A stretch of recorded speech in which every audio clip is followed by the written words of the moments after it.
नमस्कार दोस्तों, आपका स्वागत है आपके अपने चैनल स्टडी वाइन्स ऑफिशियल पर। तो जैसे कि हम भूगोल पढ़ ही रहे थे, इंडियन ज्योग्राफी की सीरीज चल रही है और उसकी प्लेलिस्ट बनी हुई है इंडियन ज्योग्राफी न्यू के नाम पर। उसमें सारी वीडियोस आपको मिल रही हैं और साथ ही में मैं आपको अब स्टैटिक जीके भी कवर करा रहा हूँ। स्टैटिक जीके की मैंने सीरीज शुरू की थी, उसमें मैं वीडियो डाल रहा था। अब मैं क्या करूँगा ना, वो सारे टॉपिक जो आजकल एग्जामिनर पूछता है वो आपको कराऊंगा। मैं वैसे क्रम से नहीं चलूंगा जैसे किताबों में होता है। मैं क्या करूँगा, वो टॉपिक पिक करूँगा जो आजकल एग्जाम में पूछा जाता है, उसे पूरा डिटेल में कवर करूँगा। जैसे कि अगर हम इतिहास की बात करें तो मॉडर्न हिस्ट्री में जो भारतीय राष्ट्रीय आंदोलन है ना, 1885 से लेकर 1947 तक का जो इतिहास है, जहाँ पर मतलब पूरी हिस्ट्री भी देखा जाए तो ज़्यादातर प्रश्न इस कालक्रम से आते हैं और आधुनिक भारत में तो आते ही यहीं से हैं। तो इसीलिए आज हम इस टॉपिक को देखेंगे। चाहे आप किसी भी परीक्षा की तैयारी कर रहे हो, यहाँ से आपको प्रश्न देखने को मिलेगा। तो मैंने यहाँ पर क्या किया कि एमसीक्यू क्वेश्चन लिए हैं और उसको बाद में समझाया भी है। और मैं इसको पूरा डिटेल में इसलिए नहीं पढ़ा रहा हूँ, यहाँ पर हम प्रैक्टिस ज़्यादा करेंगे क्योंकि ये टॉपिक मैं पढ़ा चुका हूँ। आप आधुनिक भारत की प्लेलिस्ट में जाओगे मॉडर्न हिस्ट्री में, तो वहाँ पर आपको भारतीय राष्ट्रीय आंदोलन 1885 से लेकर 1947 का जो इतिहास है वो वीडियो मिल जाएगी। अब आधुनिक भारत के इतिहास की प्लेलिस्ट में जाना, भारतीय राष्ट्रीय आंदोलन देखना, वहाँ पर मैंने पूरा टॉपिक डिटेल में पढ़ाया हुआ है। आज की इस वीडियो में हम क्या करेंगे कि इसके जो एमसीक्यू है ना, क्योंकि प्रैक्टिस क्वेश्चन हो सकता है, अभी जो ग्रुप डी का भी एग्जाम होने वाला है वहाँ से तो प्रश्न देखने को मिलेंगे ही। आपको प्रैक्टिस भी हो जाएगी कि आपको कितना आता है। नहीं आता तो आप वो वीडियो देख लेना, वो पूरा टॉपिक कवर हो जाएगा। ठीक, वैसे भी यहाँ पर जो मैं प्रश्न कराऊंगा उसे आपको समझाऊंगा का मतलब इतिहास में समझाना तो नहीं है, लेकिन एक्सप्लेन कर दूंगा। ठीक, तो चलिए पहला क्वेश्चन देखते हैं। पहले भारतीय राष्ट्रीय कांग्रेस से ही शुरू करते हैं। तो भारतीय राष्ट्रीय कांग्रेस की स्थापना के संदर्भ में इसे सेफ्टी वॉल्व सिद्धांत कहा जाता है। जो इंडियन नेशनल कांग्रेस है, जब इसकी स्थापना हुई थी, इसे सेफ्टी वॉल्व कहकर कहा गया। इसके बारे में निम्नलिखित कथनों पर विचार करना है हमें। तो पहला कथन है कि लाला लाजपत राय ने इस सिद्धांत का उपयोग कांग्रेस पर ब्रिटिश निर्माण होने का आरोप लगाने के लिए किया था। कि लाला लाजपत राय ने जो ये थ्योरी है सेफ्टी वॉल्व, कि कांग्रेस को सेफ्टी वॉल्व कहा गया, ये इसका उपयोग कांग्रेस पर ब्रिटिश निर्माण होने का आरोप लगाया था। क्या ये कथन सही है? तो हाँ, ये कथन सही है, क्योंकि इसमें से सही वाले कथन पता करने हैं ना, कौन से कथन सही हैं। तो ये कथन सही है क्योंकि लाला लाजपत राय ने अपना जो उनका एक पत्र था यंग इंडिया 1916 में वो हुआ था, तो उसमें सेफ्टी वॉल्व सिद्धांत का उपयोग यह तर्क देने के लिए किया गया था कि कांग्रेस लॉर्ड डफरिन की दिमाग की उपज है, जिसका उद्देश्य ब्रिटिश साम्राज्य को बचाना था। इसलिए ये कथन सही है। इसके बाद अगला कथन है कि इस सिद्धांत का तर्क था कि ह्यूम ने कांग्रेस का गठन भारतीयों के बढ़ते असंतोष को अहिंसक निकास देने के लिए किया है। तो अगर भारतीय राष्ट्रीय कांग्रेस वाली आपने मेरी वीडियो देखी होगी तो वहाँ डिटेल में मैंने पढ़ाया है, और ये कथन भी आपने अगर पढ़ा तो आपको सही लगेगा, क्योंकि सिद्धांत का जो मूल तर्क यही था कि जो एओ ह्यूम है ना, इसने भारतीयों के बढ़ते हुए गुस्से और असंतोष को बाहर निकालने के लिए एक पार्टी का गठन किया है, ताकि जो 1857 का जो विद्रोह हुआ था वैसा विद्रोह दोबारा ना हो। तीसरा कथन क्या है कि ये कथन भी सही है कि गोपाल कृष्ण गोखले ने इस सिद्धांत को पूरी तरह से खारिज कर दिया था। तो ये कथन गलत है। गोपाल कृष्ण गोखले ने इसे खारिज नहीं किया था, बल्कि उन्होंने अपना ताड़ित चालक सिद्धांत दिया था। उन्होंने उसमें कहा था कि प्रमुख भारतीय नेताओं ने ह्यूम का इस्तेमाल एक ढाल के रूप में किया है, ताकि जो अंग्रेजी सरकार है शुरू में ही संगठन को कुचल दे। तो देखिए कौन सा इसमें कथन सही है और कौन सा सही वाला ही पूछा गया ना, तो पहला और दूसरा तो सही है, तो ऑप्शन ए इसका सही जवाब होगा। इसको भारतीय राष्ट्रीय कांग्रेस का जो भी है मैं भी आपको पढ़ा भी दूंगा इसी वीडियो में ही। पहले एक और प्रश्न और देख लेते हैं कि भारतीय राष्ट्रीय कांग्रेस का प्रथम अधिवेशन कहाँ पर आयोजित हुआ था। तो इंडियन नेशनल कांग्रेस का प्रथम अधिवेशन हुआ था मुंबई में। ऑप्शन बी इसका सही जवाब है। तो अगर आपको इंडियन पॉलिटी पढ़नी है, चाहे किसी भी एग्ज़ाम की आप तैयारी कर रहे हो पीसीएस लेवल तक, तो आप मेरा ये कोर्स ले सकते हो एप्लीकेशन पर। वहाँ पर मैंने पूरा इंडियन पॉलिटी पढ़ाया हुआ है, और अभी 121 में आपको पूरी वीडियो एक तरह से कोर्स फ्री में ही है, क्योंकि जो इसमें ई बुक है वो आपको फ्री मिलेगी, पूरे नोट्स आपको फ्री मिलेंगे, पूरी डिटेल वीडियो आपको देखने को मिलेगी। अगर आप ये एक बार ले लेते हैं, मतलब एक बार आप पढ़ लेते हैं, तो दोबारा आपको पॉलिटी पढ़ने की ज़रूरत नहीं है किसी भी एग्ज़ाम के लिए। और अगर आपको ई बुक वगैरह भी बाय करनी है तो आप हमारे एप्लीकेशन से बाय कर सकते हो, नहीं तो आप इस नंबर पर व्हाट्सएप कर सकते हो, हमारी वेबसाइट से भी बाय कर सकते हो। चलिए अब मैंने आपको 2 क्वेश्चन भारतीय राष्ट्रीय कांग्रेस के कराए। अब थोड़ा सा ओवरव्यू ले लेते हैं भारतीय राष्ट्रीय कांग्रेस का, फिर इसके आगे भी क्वेश्चन देखेंगे। अगर आपको लगता है कि नहीं आपने तो पढ़ा ही हुआ है, आपको सिर्फ क्वेश्चन ही प्रैक्टिस करने हैं, तो आप वीडियो को थोड़ा स्किप कर दो। नहीं तो अगर आपको लगता है नहीं थोड़ी रिवीजन भी हो जाएगी, तो मेरे साथ कंटिन्यू करो।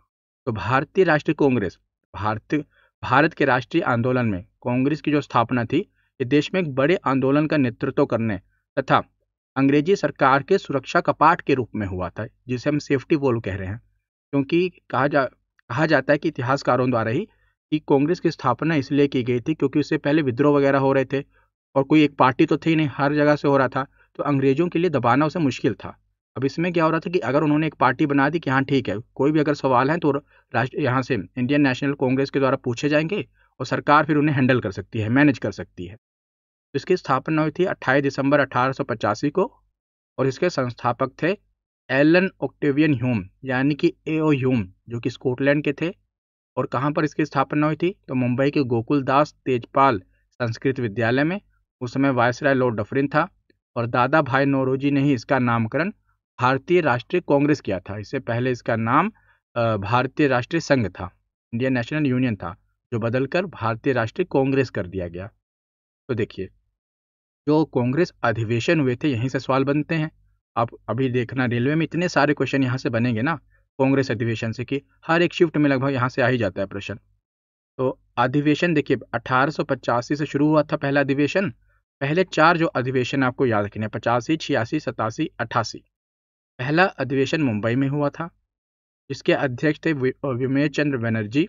72 प्रतिनिधियों ने इसमें भाग लिया था। दूसरा कोलकाता में हुआ था, दादा भाई नौरोजी इसके अध्यक्ष थे। तीसरा मद्रास में हुआ था, बदरुद्दीन तैयब जी इसके अध्यक्ष थे। और चौथा इलाहाबाद, आज का प्रयागराज में हुआ था, जॉर्ज यूले इसके अध्यक्ष थे। और जो बदरुद्दीन तैयब थे ये पहले मुस्लिम अध्यक्ष थे, और जो जॉर्ज यूले थे ये पहले अंग्रेज अध्यक्ष थे। और ये मैंने आपको बताया हुआ कि इन्हीं को क्यों चुना गया और ये स्थान ही यहीं पर क्यों किया गया। ये अगर आपको डिटेल में समझना है तो आप भारतीय राष्ट्रीय कांग्रेस वाली वीडियो देख लो प्लेलिस्ट में जाकर, वहाँ पर आपको डिटेल में समझ में आ जाएगा। यहाँ पर बताऊँगा तो वीडियो लंबी हो जाएगी। तो अगला 1885 तक हमने देखा, और महत्वपूर्ण अधिवेशन में आपको पढ़ा रहा हूँ जहाँ से क्वेश्चन लगातार रिपीट ही हुए हैं। तो 1896 में कोलकाता में हुआ था, और ये इतना इम्पोर्टेंट क्यों था? क्योंकि पहली बार इसमें वंदे मातरम गाया गया था और इसकी अध्यक्षता की थी रहीमतुल्लाह सयानी ने।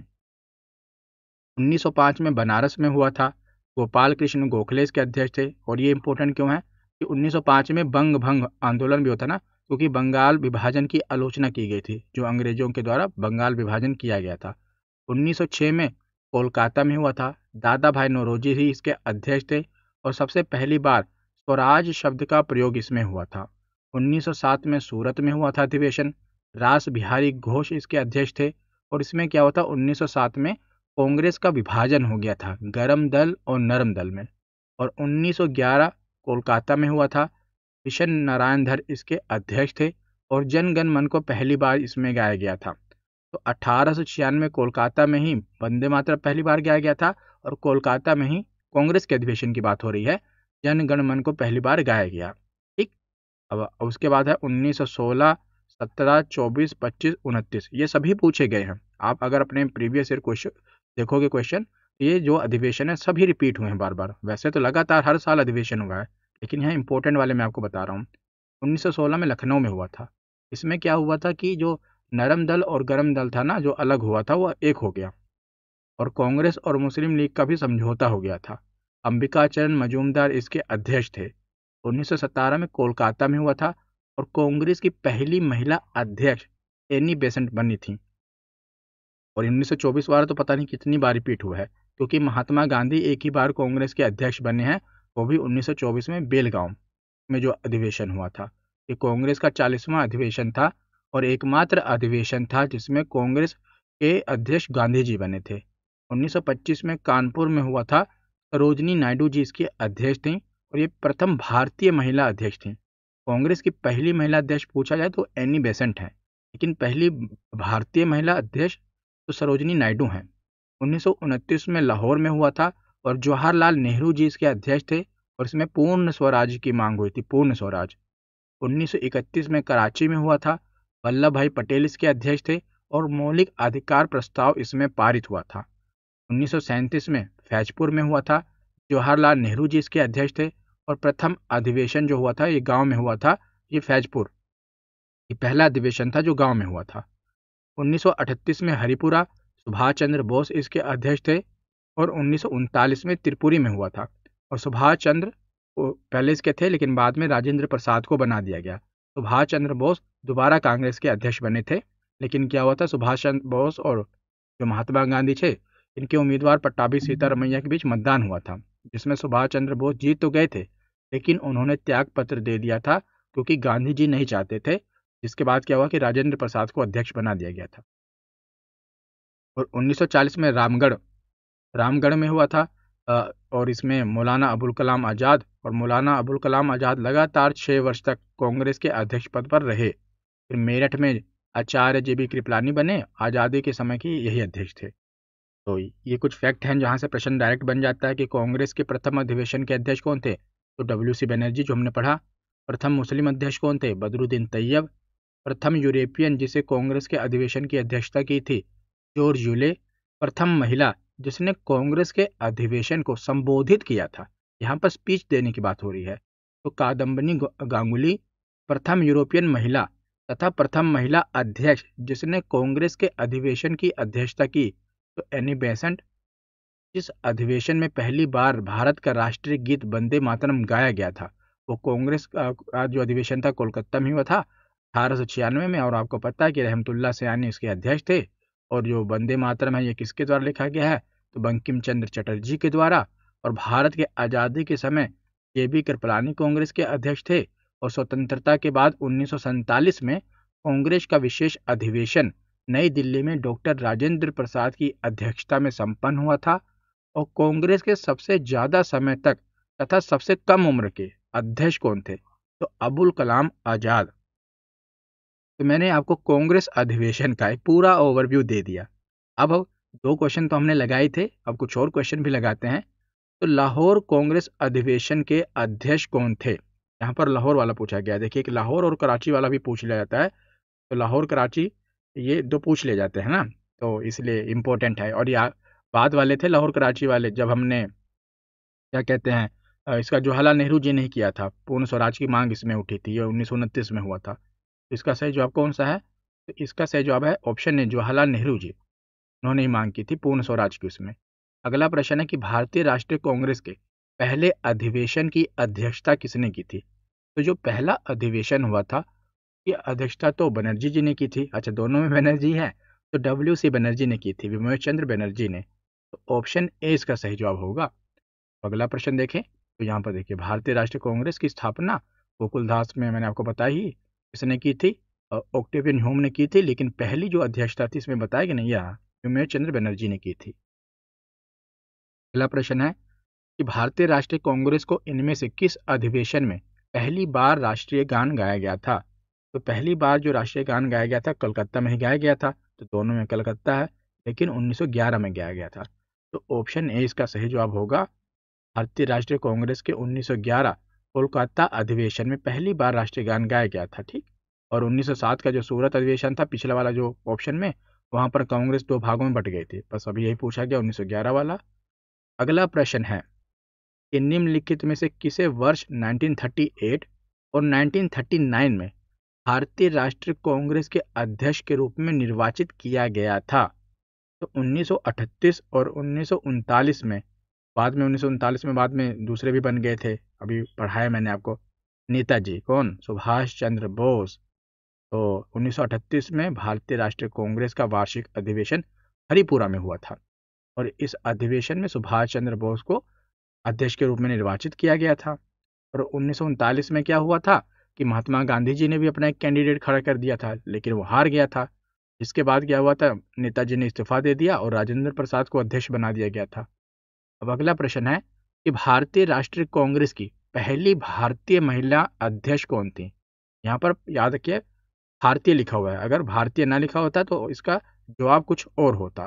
तो पहली भारतीय महिला की बात पूछी जा रही है, तो वो थी कौन, सरोजिनी नायडू। ऑप्शन बी इसका सही जवाब है। अब अगला प्रश्न है कि कांग्रेस के किस अधिवेशन में महात्मा गांधी ने अन्य नेताओं के खिलाफत के साथ साथ स्वराज के समर्थन में असहयोग आंदोलन चलाने के लिए राजी कर लिया था। तो उसमें असहयोग आंदोलन के लिए महात्मा गांधी जी ने किस में विचार उठा था, किस अधिवेशन में, ये पूछा गया है ना। तो इसका सही जवाब क्या होगा? तो यह कलकत्ता अधिवेशन, ऑप्शन सी इसका सही जवाब होगा, कलकत्ता अधिवेशन। सितंबर 1920 में लाला लाजपत राय की अध्यक्षता में कलकत्ता में हुए कांग्रेस का जो अधिवेशन हुआ था, इसमें जो भारत में जो विदेशी माल था उसके खिलाफ और मतलब बहिष्कार के लिए असहयोग आंदोलन चलाने का प्रस्ताव इसमें लाया गया था। ये सही जवाब होगा। अगला प्रश्न है कि सुभाष चंद्र बोस 1939 में त्रिपुरी अधिवेशन में गांधी जी के किस उम्मीदवार को हराकर दोबारा से भारतीय राष्ट्रीय कांग्रेस के अध्यक्ष चुने गए थे? तो गांधी जी के किस उम्मीदवार को इन्होंने हरा दिया था? तो पट्टाभी सीतारमैया को हरा दिया था। बाद में फिर इन्होंने इस्तीफा दे दिया, तो राजेंद्र प्रसाद जी को बना दिया गया था कांग्रेस का अध्यक्ष। अब अगला प्रश्न है कि कांग्रेस पार्टी ने 26 जनवरी 1930 को डैश के तौर पर मनाया था। बहुत ऐतिहासिक दिन है और ये दिन इतना ऐतिहासिक है कि इसीलिए हमारा जो संविधान लागू हुआ वो 26 जनवरी को ही लागू हुआ। और ये पॉलिटी में मैंने आपको पढ़ाया था, जो एप्लीकेशन में मैंने पॉलिटी पढ़ा है वहाँ पर डिटेल में ये बताया हुआ है। तो बताइए क्या यहाँ पर पूछा क्या गया कि कांग्रेस पार्टी ने 26 जनवरी 1930 को डैश के तौर पर मनाया था। हाँ बताइए, गणतंत्र दिवस, स्वतंत्र दिवस, भारत दिवस या मौन विरोध दिवस, इसके तौर पर मनाया है? तो देखिए 1930 में देश आजाद तो हुआ नहीं था ना, इसीलिए स्वतंत्रता दिवस ही मनाया गया था। अब आप कहोगे ये कैसे, 26 जनवरी को तो गणतंत्र दिवस होता है। उस समय कांग्रेस का अधिवेशन हुआ था और कह दिया गया था कि आज से हम आज़ाद हैं। उन्होंने उस दिन को स्वतंत्रता दिवस के रूप में मनाया और हर साल मनाते थे 26 जनवरी को स्वतंत्रता दिवस के रूप में। लेकिन आज़ादी हमारे हाथ में तो थी नहीं कि 26 जनवरी को ही मिलेगी, मिली 15 अगस्त को। तो 15 अगस्त को हम स्वतंत्रता दिवस मनाने लगे। तो ये दिन का महत्व बहुत बड़ा था क्योंकि हम इस दिन मनाते थे। इसीलिए हमने क्या किया कि जब हमारा संविधान बनकर तो पहले तैयार हो गया था, लेकिन 1949 में, आपको पता ही है, नवंबर 1949 में बन गया था, लेकिन हमने फिर भी उसे लागू कब किया? 26 जनवरी को ही लागू किया। इसी कारण, क्योंकि हम इसको आज़ादी दिवस मनाते थे, अब फिर हमने इसको गणतंत्र दिवस का नाम दे दिया। तो सही जवाब क्या होगा? Option B. ज़्यादातर यहाँ अगर आप देखोगे सीधा गणतंत्र दिवस लगा देते हैं, यहीं पर एग्जामिनर खेल जाता है। तो 31 दिसंबर 1929 को कांग्रेस के लाहौर अधिवेशन में पंडित जी की अध्यक्षता में यह प्रस्ताव पारित किया गया था कि भारत के लिए पूर्ण स्वराज की मांग की गई, पूरी रूप से आज़ादी। और 31 दिसंबर 1929 की रात को ही 12 बजे रावी नदी के तट पर भारतीय स्वाधीनता के प्रतीक तिरंगे झंडे को फहराया गया तथा इसी अधिवेशन में 26 जनवरी 1930 को प्रथम स्वाधीनता यानी स्वतंत्रता दिवस के रूप में मनाने का निश्चय किया गया। अब अगला प्रश्न है कि महात्मा गांधी ने पहली और अंतिम बार भारतीय राष्ट्रीय कांग्रेस के वार्षिक अधिवेशन की अध्यक्षता कहाँ पर की थी? तो महात्मा गांधी जी ने एक ही अधिवेशन की अध्यक्षता की थी, वो है बेलगांव। तो ऑप्शन सी इसका सही जवाब होगा। अगला प्रश्न देखें तो ये बेलगांव जो कर्नाटक में, यहीं पर एकमात्र अधिवेशन की अध्यक्षता महात्मा गांधी जी ने की थी। अगला प्रश्न है कि 1937 में पहली बार किस गांव में कांग्रेस का अधिवेशन हुआ था? तो पहली बार किस गांव में हुआ था? 50वां अधिवेशन था, ये हुआ था अपना फैजपुर में। तो ऑप्शन ए इसका सही जवाब होगा, फैजपुर में हुआ था, महाराष्ट्र में है, और पंडित जवाहरलाल नेहरू जी इसके अध्यक्ष थे। ये देखिए 50वां अधिवेशन हुआ था फैजपुर में, जो कि गांव में हुआ था, और इसकी अध्यक्षता जवाहरलाल नेहरू जी ने की थी। अगला प्रश्न है कि निम्नलिखित में से किसने कभी अध्यक्ष के रूप में भारतीय राष्ट्रीय कांग्रेस की अध्यक्षता नहीं की? कौन कभी भारतीय राष्ट्रीय कांग्रेस के अध्यक्ष नहीं बने, कांग्रेस के अध्यक्ष नहीं बने? बनर्जी जी, अंबेडकर जी, सरोजिनी नायडू या दादा भाई नौरोजी? तो बाबा साहब भीमराव अंबेडकर ये कभी भी भारतीय राष्ट्रीय कांग्रेस के अध्यक्ष नहीं बने थे। तो ऑप्शन बी इसका सही जवाब होगा। अगला प्रश्न है कि भारतीय राष्ट्रीय कांग्रेस के पहले मुस्लिम अध्यक्ष कौन थे? तो पहले मुस्लिम अध्यक्ष की बात की गई है, तो वो थे बदरुद्दीन तैयब। ऑप्शन ए इसका सही जवाब होगा, बदरुद्दीन तैयब ये पहले मुस्लिम अध्यक्ष थे। 1887 में यहाँ पर हो गए, देखिए 1887 में ही इन्होंने मद्रास में जो आयोजित हुआ था कांग्रेस अधिवेशन, वहाँ पर इन्होंने अध्यक्षता की थी, और इसी अधिवेशन में पहली बार भारतीय भाषा तमिल में अभिभाषण हुआ था। अगला प्रश्न है कि 1939 में इंडियन नेशनल कांग्रेस छोड़ने के बाद सुभाष चंद्र बोस ने किसका गठन किया था? जब उन्होंने इस्तीफा दे दिया था, राजेंद्र प्रसाद फिर अध्यक्षता मिल गई थी, तो उसके बाद नेताजी ने किस पार्टी का गठन किया था, ये आपको बताना है। इसका सही जवाब है फॉरवर्ड ब्लॉक। ऑप्शन ए इसका सही जवाब है। 1939 में जब नेताजी ने कांग्रेस को छोड़ दिया था, तो इन्होंने अपनी एक अलग पार्टी फॉरवर्ड ब्लॉक का गठन किया था। उन्होंने त्रिपुरी और हरिपुरा अधिवेशन की अध्यक्षता भी की थी बोस जी ने। अब आगे है कि कांग्रेस अधिवेशन में वंदे मातरम गाने वाली पहली मुस्लिम महिला का नाम क्या था, जिन्होंने वंदे मातरम गाया था कांग्रेस अधिवेशन में। आप देख रहे हो ये जो भी क्वेश्चन है, ये ऐसे क्वेश्चन है जो कि किसी न किसी एग्जाम में पूछे गए हैं। मैंने वही कवर किया, चाहे वो एसएससी हो, रेलवे हो, ग्रुप डी हो, या पीसीएस का एग्जाम हो, या कुछ ऐसे भी एग्जाम है जो कि स्टेट के लेवल के एग्जाम है। सब मैंने एक साथ ही इसको मर्ज करके सारे क्वेश्चन कवर कर दिए हैं, ताकि कहीं पर भी कोई भी क्वेश्चन हो आपका गलत ना हो। तो कांग्रेस अधिवेशन में बताओ कि वंदे मातरम गाने वाली पहली मुस्लिम महिला का नाम क्या है? तो इसका सही जवाब क्या होगा? इसका सही जवाब है रेहाना तैयब जी। ऑप्शन ए इसका सही जवाब होगा। इन्होंने पहली बार वंदे मातरम गीत गाया था 1896 में। तो यहाँ पर देखिए, कांग्रेस अधिवेशन में भारत का राष्ट्रीय गीत वंदे मातरम गाने वाली पहली मुस्लिम महिला रेहाना तैयब जी हैं। इन्होंने वंदे मातरम को पहली बार 1896 में कलकत्ता अधिवेशन में रविंद्रनाथ टैगोर द्वारा जब गाया गया था, तो वहां पर गाया था। ठीक, इसका सही जवाब है रेहाना तैयब जी। अब अगला प्रश्न है कि किसकी अध्यक्षता में भारतीय राष्ट्रीय कांग्रेस ने 1929 को लाहौर अधिवेशन में पूर्ण स्वराज को अपना अंतिम लक्ष्य घोषित किया? पूर्ण स्वराज को अपना अंतिम लक्ष्य किसके अधिवेशन में हुआ था? तो जिसके अधिवेशन में पूरी आज़ादी मांगने का ये हुआ था, उसी को प्रधानमंत्री बना दिया गया। तो कौन है? पंडित जी, पंडित जवाहरलाल नेहरू जी। तो अगला प्रश्न यहाँ पर देखिए, ये तो मैंने पढ़ ही लिया ना, 1929 में हुआ था, पढ़ा ही चुका हूँ। तो 15 अगस्त 1947 को भारतीय राष्ट्रीय कांग्रेस के अध्यक्ष कौन थे? मतलब कि जब देश आज़ाद हुआ था, आज़ादी के समय कौन थे अध्यक्ष? तो उस समय अध्यक्ष थे जेबी कृपलानी। ऑप्शन बी इसका सही जवाब होगा। अब चलते हैं बंगाल विभाजन पर। कांग्रेस का तो हमने देख लिया, बंगाल विभाजन और जो स्वदेशी आंदोलन है उन पर अब हम चलते हैं, वो प्रश्न देखते हैं। तो पहले ही प्रश्न जो है कथन और कारण वाला है, क्योंकि ये आजकल प्रश्न पूछे जाते हैं ऐसे वाले ना। तो कथन क्या है, इसमें हमें सही बताना है कि कथन और कारण दोनों सही हैं या नहीं है, और अगर सही है तो क्या जो कारण है ये कथन की सही तरह से व्याख्या करता है। आजकल का मॉडर्न पैटर्न ऐसे ही है, मतलब ये वाले प्रश्न बहुत ज़्यादा आते हैं। तो चलिए देखते हैं। पहला कथन क्या है कि 1905 में लॉर्ड कर्जन के द्वारा बंगाल का विभाजन मुख्य रूप से प्रशासनिक सुविधा के लिए किया गया था, क्योंकि लॉर्ड कर्जन जो था वो कह रहा था कि बहुत बड़ा है बंगाल, तो प्रशासन यहाँ पर चलाना बहुत मुश्किल है। तो क्या ये कथन सही है कि बंगाल का जो विभाजन था ये प्रशासनिक सुविधा के लिए किया गया था? तो ये कथन गलत है, प्रशासनिक सुविधा के लिए नहीं किया गया था। हालांकि जो अंग्रेजी सरकार और लॉर्ड कर्जन ने विभाजन का जो ऑफिशियल कारण बताया था, वो प्रशासनिक सुविधा बताया था कि बड़ी जनसंख्या है और बड़ा क्षेत्रफल है, इस कारण हमने बंगाल का विभाजन कर दिया है। उस समय बंगाल का विभाजन जैसे आज जो पश्चिमी बंगाल और पूर्वी बंगाल के रूप में कर दिया गया था। आज पूर्वी बंगाल जो बांग्लादेश है, उस समय भी विभाजन कर दिया था 1905 में। तो उन्होंने कहा था कि लॉर्ड कर्जन ने कि ये तो बहुत बड़ी जनसंख्या और बहुत बड़ा एरिया है, इसीलिए हमने इसका विभाजन कर दिया है ताकि प्रशासनिक अच्छे से चले। लेकिन जो ऐतिहासिक विश्लेषण यह सिद्ध करता है, यह कारण नहीं था।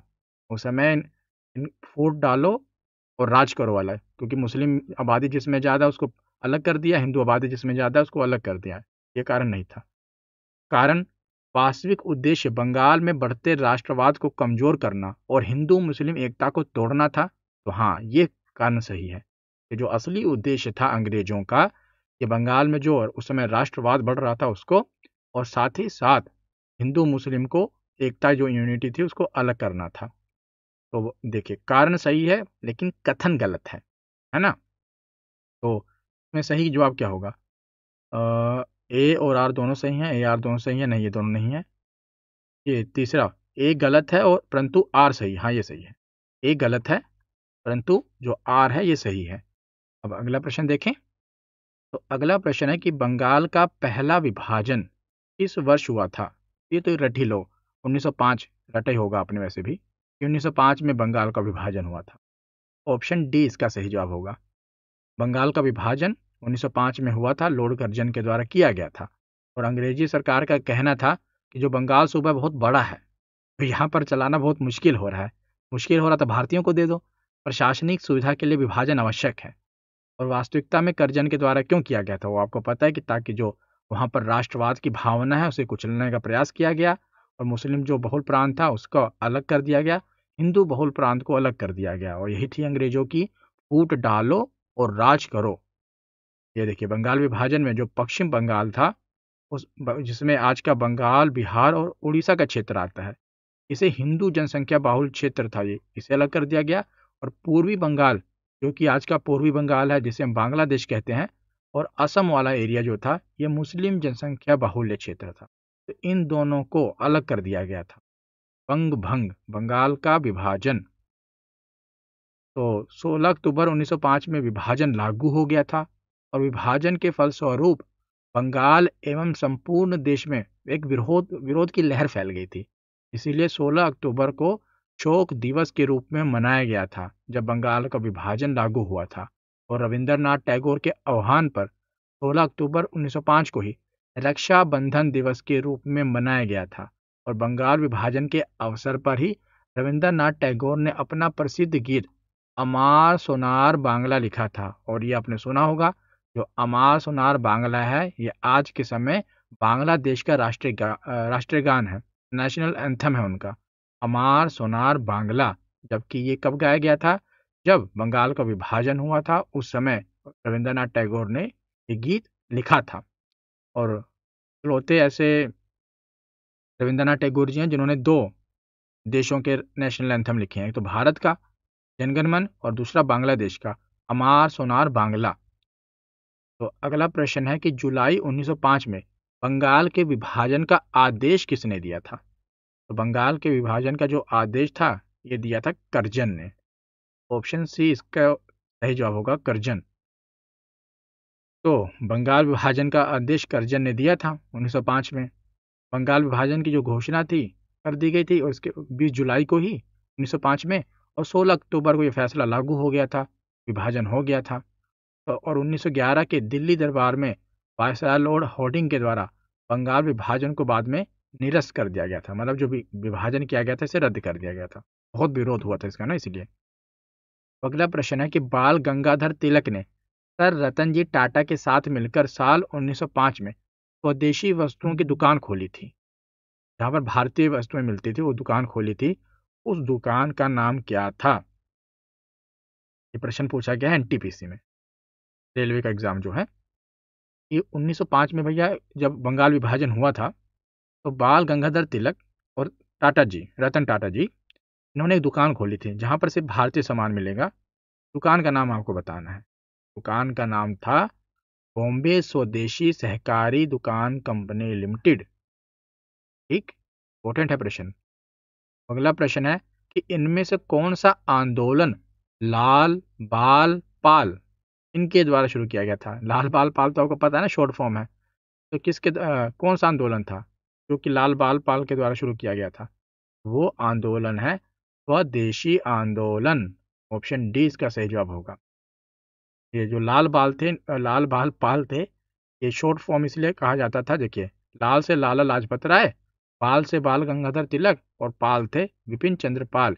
इन तीनों को सम्मिलित रूप से लाल बाल और पाल कहा जाता था। कहीं पर जाते थे तो कहते थे कि लाल बाल और पाल आ गए हैं। और ये गर्म दल के नेता थे। और एक थे अरविंद घोष। इन चारों को मिलाकर ये गर्म दल के नेता कहा जाता था। ये मतलब ऐसा था कि अंग्रेजों के यहाँ कि हम उनसे कुछ अपील नहीं करेंगे, हमारा हक है, मतलब गर्म जोश वाले नेता। और ये कट्ठिन की क्या कहते हैं, तिकड़ी रहती थी, तो लाल बाल पाल कहा जाता था। अब अगला प्रश्न है कि किस स्थान को nursery of the Bengal army कहा जाता है? Nursery of the Bengal army, ये कौन सा स्थान है? तो ये है अवध। अवध वाला जो क्षेत्र है, क्योंकि अवध से बंगाल के आर्मी में, मैंने शायद आगे बताया भी होगा। हाँ, ये देखिए, अवध प्रांत को nursery of the Bengal army कहा जाता था, क्योंकि बंगाल आर्मी के लिए बड़ी संख्या में जो सिपाही भर्ती होते थे ना, वो अवध और पूर्वी उत्तर प्रदेश के गांव से की जाती थी। इसीलिए अवध प्रांत को यह संज्ञा प्रदान की गई थी, क्योंकि जो अंग्रेजों की सेना में भर्ती होते थे, ज़्यादातर सिपाही इस वाले क्षेत्र से बंगाल आर्मी में आते थे। इसीलिए इसे कहा जाता था, मतलब बंगाल की सेना में जो आते थे वो अवध और पूर्वी उत्तर प्रदेश से आते थे, इसलिए इसे नर्सरी कहा जाता है, nursery of the Bengal army. Awadh कौन सा क्षेत्र है? उत्तर प्रदेश का, जो ये वाला देखते हो, जहाँ पर अयोध्या वाला, अयोध्या के आसपास वाले जो जिले हैं, अयोध्या, गोंडा, अपना क्या कहते हैं, सुल्तानपुर, प्रतापगढ़, है ना, ये सब बस्ती, ये अवध वाला क्षेत्र है, ये वाला बीच में, मतलब कि अयोध्या के अगल बगल वाले जिले अवध। तो आगे चलें। अगला प्रश्न है कि बंगाल में स्वदेशी आंदोलन के दौरान बनाए गए तिरंगे झंडे में कौन कौन से रंग थे? 1905 की बात हो रही है। 1905 में जो हमारा तिरंगा झंडा था, उस समय तिरंगे झंडे में कौन कौन से रंग थे? आज तो आपको पता है कि कौन से, केसरी, सफेद और हरा, और अशोक चक्र बीच में है। लेकिन उस समय कौन सा रंग था तिरंगे में? था तिरंगा ही, लेकिन रंग अलग थे। उस समय था लाल, हरा और पीला। ऑप्शन सी इसका सही जवाब होगा। मैं आपको दिखाता हूँ, ये देखिए, ये बंगाल पहला राष्ट्रीय ध्वज हमारा कौन, अभी मैंने कौन सा बताया पीछे आपको, 1 मिनट रुकिए, लाल, हरा और पीला ना, तो लाल, हरा और पीला। फिर ये बाद में क्या हो गया, ऊपर केसरी कर दिया गया, बाद में फिर अंग्रेजों ने ऐसा कर दिया। उसके बाद चौथा राष्ट्रीय ध्वज हमारा 1921 में ऐसा था, जिसमें बीच में चरखा था और नीचे लाल, थोड़ा गेरुआ कलर था, ग्रीन कलर था और वाइट कलर था। फिर उसके बाद 1931 में आप देखोगे ऐसा हो गया था, केसरिया, सफ़ेद, हरा, बीच में चरखा था। बाद में जो फाइनल झंडा हमारा बना था 1947 में, उसमें केसरी, सफ़ेद, हरा और बीच में अशोक चक्र। तो ये हमारे झंडे का आप ट्रांजिशन देख सकते हो। तो स्वदेशी आंदोलन के समय जो तिरंगे झंडे का रंग था, वो लाल, पीला और हरा था। ठीक, बीच में लिखा था वंदे मातरम। और ये भारत का पहला राष्ट्रीय गैर ऑफिशियल, मतलब गैर आधिकारिक ध्वज था। 7 अगस्त 1906 को पारसी बगान चौक, ग्रीन पार्क, कलकत्ता में, जिसे अब कोलकाता कहते हैं, वहां पर फहराया गया था। ठीक, आगे चलें। अगला प्रश्न है कि स्वदेशी आंदोलन की शुरुआत भारत में डैश के दौरान हुई थी। तो स्वदेशी आंदोलन की शुरुआत भारत में कब हुई थी, किसके बाद हुई थी? मतलब ये थी भंग विरोधी आंदोलन के बाद हम स्वदेशी आंदोलन पर आए थे कि हम स्वदेशी वस्तुएं खरीदेंगे। अंग्रेजों, क्योंकि अंग्रेज व्यापार करते थे भारत में, भारत का कच्चा माल ले जाते थे, जैसे यहाँ से कॉटन ले जाएंगे, अपनी इंडस्ट्री में ले जाएंगे, वहाँ कपड़ा बनाएंगे और भारत में आके सस्ते दामों में बेचेंगे। क्योंकि अंग्रेजों की सरकार है, तो वो तो अपने उसको प्रेफरेंस देगी। भारतीय जो कपड़े हैं, कि भारत में मशीनीकरण नहीं था, तो कपड़े इतने अच्छे भी नहीं थे, और वहाँ पर बल्क क्वांटिटी में कपड़े आते थे तो वो सस्ते भी होते थे। भारत में हाथ से बन रहे हैं तो महंगे भी होते थे। तो स्वदेशी आंदोलन की शुरुआत हो गई थी, इसका विरोध करने के लिए, बंग भंग आंदोलन का विरोध करने के लिए। अगला प्रश्न है कि कर्जन के द्वारा बंगाल विभाजन के निर्णय का वास्तविक कारण किसे माना जाता है? तो जो बंगाल का विभाजन था, उसका वास्तविक कारण माना जाता है फूट डालो और राज करो की जो अंग्रेजों की नीति थी। ऑप्शन सी इसका सही जवाब होगा। अगला प्रश्न है, तो देखिए, पढ़ाई थी मैंने ये तो, कि चलिए अब मुस्लिम लीग पर आते हैं। विभाजन हो गया, मुस्लिम लीग। तो मुस्लिम लीग की जो स्थापना वैसे हुई थी 1906 में, 1906, 1905 में बंगाल का विभाजन हुआ था और 1906 में मुस्लिम लीग की स्थापना हुई थी। तो अभी तो कथन और क्या कहते हैं, कारण पर चलते हैं। तो कथन क्या है कि 1916 में भारतीय राष्ट्रीय कांग्रेस और मुस्लिम लीग के बीच लखनऊ समझौता हुआ था, लेकिन यह हिंदू मुस्लिम एकता को स्थायी रूप से स्थापित करने में विफल रहा था। क्या ये कथन सही है? बताइए। तो ये कथन जो है, ये सही है। ठीक, क्या कहते हैं, 1916 का जो लखनऊ समझौता हुआ था ना, उसमें कांग्रेस और मुस्लिम लीग के बीच में एक ऐतिहासिक समझौता था। ने उस समय हिंदू मुस्लिम एकता को प्रदर्शित किया था। हालांकि यह एक एकता जो थी, मतलब ज़्यादा समय के लिए नहीं थी, लेकिन उस समय इसने स्थायी भाईचारे की एक नींव नहीं रखी थी, लेकिन एक तरह से उस समय शुरुआत थी। और कारण क्या, इस समझौते में कांग्रेस ने मुस्लिम लीग का जो अलग निर्वाचक मंडल थे, सेपरेट इलेक्टोरेट, इसकी मांग को स्वीकार कर लिया था, जिसने भविष्य में सांप्रदायिकता की फिर वैधानिकता प्रदान की। मतलब कि पृथक निर्वाचक मंडल तो आपको पता है ना, पॉलिटी में मैंने पढ़ाया हुआ है एप्लीकेशन पर पूरा डिटेल में। यहाँ पर भी आपको बता ही देता हूँ चलो, कि इस पृथक निर्वाचक मंडल का मतलब होता है कि अगर, जैसे आज आप देखते हो सीट रिजर्व होती है ना, सीट होती है कि हाँ ये जो सीट है रिजर्व है, मान लो ओबीसी के लिए, तो वहाँ पर ओबीसी का कोई भी व्यक्ति खड़ा होगा, है ना, चाहे पुरुष हो या महिला हो। अगर वो पंचायत के चुनाव में तो महिलाओं के लिए भी रिजर्व हो जाते हैं, लेकिन वैसे अगर महिलाओं के रिजर्व नहीं है, सिर्फ इतना समझे कि ओबीसी के लिए रिजर्व है, तो जो प्रत्याशी खड़ा होगा वो इसी ओबीसी का ही होगा।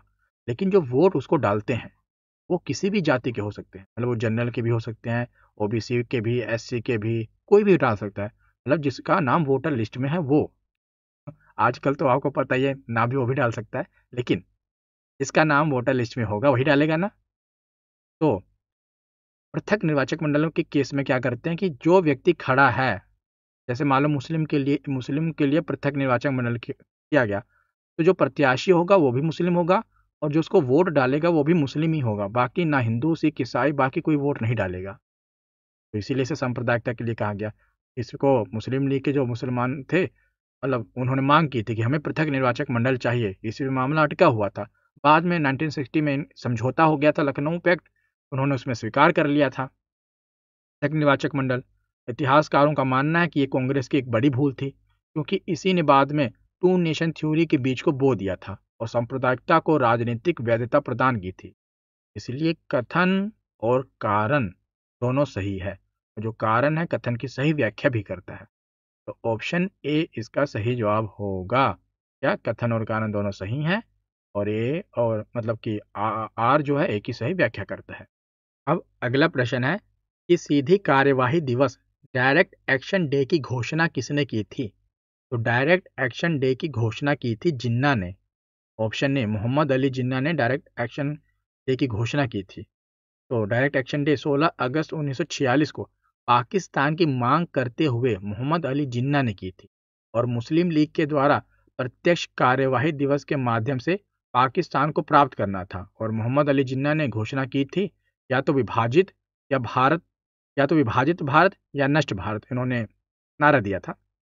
और प्रत्यक्ष कार्यवाही दिवस 1946 को कलकत्ता किलिंग्स के रूप में भी जाना जाता है, क्योंकि यह ब्रिटिश भारत में बंगाल प्रांत में कलकत्ता में मुसलमानों और हिंदुओं के बीच में काफ़ी दंगे हुए थे इसमें, क्योंकि देश अब बट रहा है, तो आपको पता है उसमें दंगे बहुत सारे हुए थे। तो direct action day Mohammad Ali Jinnah ने घोषणा की थी, इतना आपको जानना है, 16 अगस्त 1946 को। तो मुस्लिम लीग की जो स्थापना हुई थी 1906 में, आपको पता है बंगाल विभाजन की घोषणा के पश्चात मुसलमानों के एक शिष्टमंडल ने, जिसमें 36 लोग शामिल थे, और आगा खां के नेतृत्व में 1906 को शिमला में वायसराय लॉर्ड मिंटो से मिला, और इस शीर्ष मंडल ने क्या किया, मुसलमानों के लिए अलग से निर्वाचक मंडल की मांग की थी। और ढाका का जो नवाब था सलीमुल्लाह, इसके नेतृत्व में 30 दिसंबर 1906 को ढाका में आयोजित एक बैठक में मुस्लिम लीग की स्थापना हुई थी। तो मुस्लिम लीग की स्थापना ढाका में हुई थी। कब हुई थी? 1906 को हुई थी। और कौन सा नवाब था? तो नवाब था ढाका का सलीमुल्लाह, और इसकी स्थापना 1906 ईस्वी में, इसमें आगा खां, ढाका का नवाब सलीमुल्लाह और नवाब मोहसिन उल मुल्क के नेतृत्व में की गई थी। उसमें जिन्ना था, मतलब जिन्ना नहीं था, जिन्ना कांग्रेस में ही था। बाद में 1913 में वो मोहम्मद अली जिन्ना मुस्लिम लीग में शामिल हुआ था। तो अब आगे अगला प्रश्न है, पाकिस्तान नाम किस वर्ष में गढ़ा गया था? तो जो पाकिस्तान का नाम है ये कौन से वर्ष में गढ़ा गया? ये नाम मतलब जैसे कि यहाँ पाकिस्तान होगा, तो ये था 1933 में, तो 33 में। तो मुस्लिमों के लिए एक अलग से देश के लिए, राज्य के लिए पाकिस्तान शब्द का सर्वप्रथम प्रयोग हुआ था। और ये कैम्ब्रिज यूनिवर्सिटी का जो छात्र था चौधरी रहमत अली, इसने ये नाम गढ़ा था पाकिस्तान। ठीक, नाव और नेबर शीर्षक वाले पैम्पलेट में रहमत अली ने पाकिस्तान शब्द अखंड भारत के कुछ प्रांतों को तोड़कर निर्मित किया था, और मुसलमानों के लिए एक अलग राष्ट्र का विचार यहाँ पर हुआ था। ठीक, तो अब आगे चलें, अगला प्रश्न देखते हैं। तो मुस्लिम लीग की स्थापना कब की गई थी? तो मुस्लिम लीग की स्थापना की गई थी 1906। अगला प्रश्न है कि मुस्लिम लीग की स्थापना किस शहर में हुई थी? तो ये हुई थी आज जो बांग्लादेश की राजधानी है, ढाका। अब हाँ ठीक है, पढ़ ही लिया है तो हमने।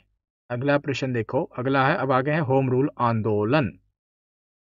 तो प्रश्न है इसमें कि निम्न में से कौन मुख्य रूप से मद्रास के होम रूल लीग की स्थापना से संबंधित थे? तो मद्रास में जो होम रूल लीग थी, इसकी स्थापना हुई थी, उससे संबंधित थे एनी बेसेंट 1915 में, और 1916 में दो होम रूल लीग की स्थापना हुई थी। ये मैं आपको पढ़ा चुका हूँ, वो वीडियो अभी ये खत्म होगी ना, वीडियो थोड़े समय के बाद ही, चाहे आप आधुनिक भारत की प्लेलिस्ट में जाना, ऐसे तो मैंने पूरा इतिहास ही, प्राचीन भारत, मध्यकालीन भारत, आधुनिक भारत, पूरा डिटेल में पढ़ाया हुआ है। प्लेलिस्ट में तीनों प्लेलिस्ट बनी है, क्रम से सारी वीडियो उसमें पड़ी हुई हैं। आधुनिक भारत में देखना, वहाँ पर ये सब आपको देखने को मिलेगा। तो मैंने क्या बताया इसमें, हाँ 1915 और 1916 इसमें दो होम रूल लीग की स्थापना हुई थी। पुणे में जो होम रूल लीग की स्थापना हुई थी उसमें बाल गंगाधर तिलक ने, और मद्रास में जो होम रूल लीग की स्थापना हुई थी उसकी स्थापना एनी बेसेंट ने की थी। पुणे वाले की बाल गंगाधर तिलक ने, और क्या कहते हैं मद्रास में एनी बेसेंट ने की थी। और उल्लेखनीय है कि तिलक के होम रूल लीग का जो स्वरूप था क्षेत्रीय था, रीजनल था, और जो एनी बेसेंट था इन्होंने जो स्थापना की थी ये पूरे भारत के स्तर पर की थी। अब होम रूल लीग जो आंदोलन हुआ था 1916 में, यह प्रथम विश्व युद्ध के समय प्रथम भारतीय प्रतिक्रिया थी जो कि आयरिश होम रूल लीग से प्रेरित थी। हमने प्रेरणा ली थी आयरलैंड में जो होम रूल लीग था उससे। इस आंदोलन का उद्देश्य था, वहां पर आंदोलन हुआ था, इस आंदोलन का उद्देश्य था कि राजनीतिक शिक्षा और सार्वजनिक बैठकों आदि के माध्यम से खुद का शासन प्राप्त करना, स्वशासन प्राप्त करना था। और इसीलिए फिर एनी बेसेंट ने यहीं से प्रेरणा ली, और गंगाधर तिलक ने पुणे होम रूल लीग की स्थापना की, और एनी बेसेंट ने मद्रास होम रूल लीग की स्थापना की। अब अगला प्रश्न है कि 1915-16 में स्थापित होम रूल लीग निम्न में से किसकी सहायक इकाई के रूप में काम करती थी? किसकी सहायक इकाई के रूप में काम करती थी? तो उसमें एक ही बड़ी पार्टी थी, कांग्रेस। भारतीय राष्ट्रीय कांग्रेस की सहायक पार्टी के रूप में ये काम करती थी। अगला प्रश्न है क्रांतिकारी आंदोलन से कि इनमें से कौन सा क्रांतिकारी संगठन नौजवान भारत सभा के संस्थापक में से एक थे, जिसकी स्थापना वर्ष 1926 में हुई थी? तो 1926 में नौजवान भारत सभा की स्थापना हुई थी। इसके संस्थापक में से कौन थे? तो भगत सिंह, सरदार शहीद आजम भगत सिंह। तो क्रांतिकारी संगठन नौजवान जो सभा थी, इसके संस्थापकों में से महान युवा विचारक क्रांतिकारी भगत सिंह थे, एक थे। अगला प्रश्न है कि कौन एक प्रसिद्ध क्रांतिकारी कार्यकर्ता और हिंदुस्तान सोशलिस्ट रिपब्लिकन एसोसिएशन के नेता थे? तो ये प्रश्न बहुत बार पूछा गया है। तो ये थे चंद्रशेखर आजाद। ऑप्शन डी इसका सही जवाब होगा। चंद्रशेखर आजाद के नेतृत्व में 1928 को दिल्ली के फिरोज शाह कोटला मैदान में हिंदुस्तान सोशलिस्ट रिपब्लिकन एसोसिएशन की स्थापना की गई थी, और इस संगठन का उद्देश्य था कि भारत में एक समाजवादी गणतंत्रवादी राज्य की स्थापना करना था, और यह एक लोकतांत्रिक संगठन था जिसमें बहुमत को महत्व दिया जाता था। अब अगला प्रश्न है कि 1931 में इलाहाबाद के एल्फ्रेड पार्क में पुलिस से लड़ते हुए निम्नलिखित में से किस क्रांतिकारी ने खुद को गोली मार ली थी? तो ये बताइए। सुभाष चंद्रशेखर आजाद जी ने, जब उन्हें पता चल गया था कि हाँ अब अंग्रेज उन्हें पकड़ लेंगे, तो उन्होंने खुद को गोली मार ली थी और शहीद हो गए थे। तो चंद्रशेखर आजाद, ऑप्शन सी इसका सही जवाब होगा। अब अगला प्रश्न देखें। तो अगला प्रश्न है कि सोहन सिंह भकना 1913 में अमेरिका में भारतीयों द्वारा स्थापित डैश के पहले अध्यक्ष थे। अमेरिका में कौन सी एक पार्टी की स्थापना हुई थी जिसके ये पहले अध्यक्ष थे? तो ये थे, पार्टी का नाम क्या था? तो पार्टी का नाम था गदर पार्टी। ऑप्शन ए इसका सही जवाब है, उन्होंने गदर मचा दिया था। तो सोहन सिंह भकना 1913 में संयुक्त राज्य अमेरिका में भारतीय के द्वारा गदर पार्टी के पहले अध्यक्ष थे। और गदर जो समाचार पत्र था, इसका जो प्रकाशन था, ये लाला हरदयाल ने किया था, और यह 6 भाषाओं में प्रकाशित होता था। 1913 में गदर पार्टी की जो स्थापना थी वो लाला हरदयाल ने संयुक्त राज्य अमेरिका के सैन फ्रांसिस्को में किया था, मतलब सोहन सिंह भकना के साथ। और इस दल के अन्य नेता थे रामचंद्र, बरकतुल्ला, रास बिहारी घोष, बोस, और राजा महेंद्र प्रताप एवं मैडम भीकाजी कामा। अब अगला प्रश्न है कि भगत सिंह और बटुकेश्वर दत्त ने दिल्ली की जो केंद्रीय विधानसभा थी उसमें आपको पता स्मोक बम फेंके थे, और वो किसका विरोध करके ये बता रहे थे? जो ये धुएं वाले बम थे, स्मोक बम थे, ये किसका विरोध किया था उन्होंने, उसके लिए फेंके थे असेंबली में? तो इसका सही जवाब क्या होगा? इसका सही जवाब है trade dispute bill and public safety bill.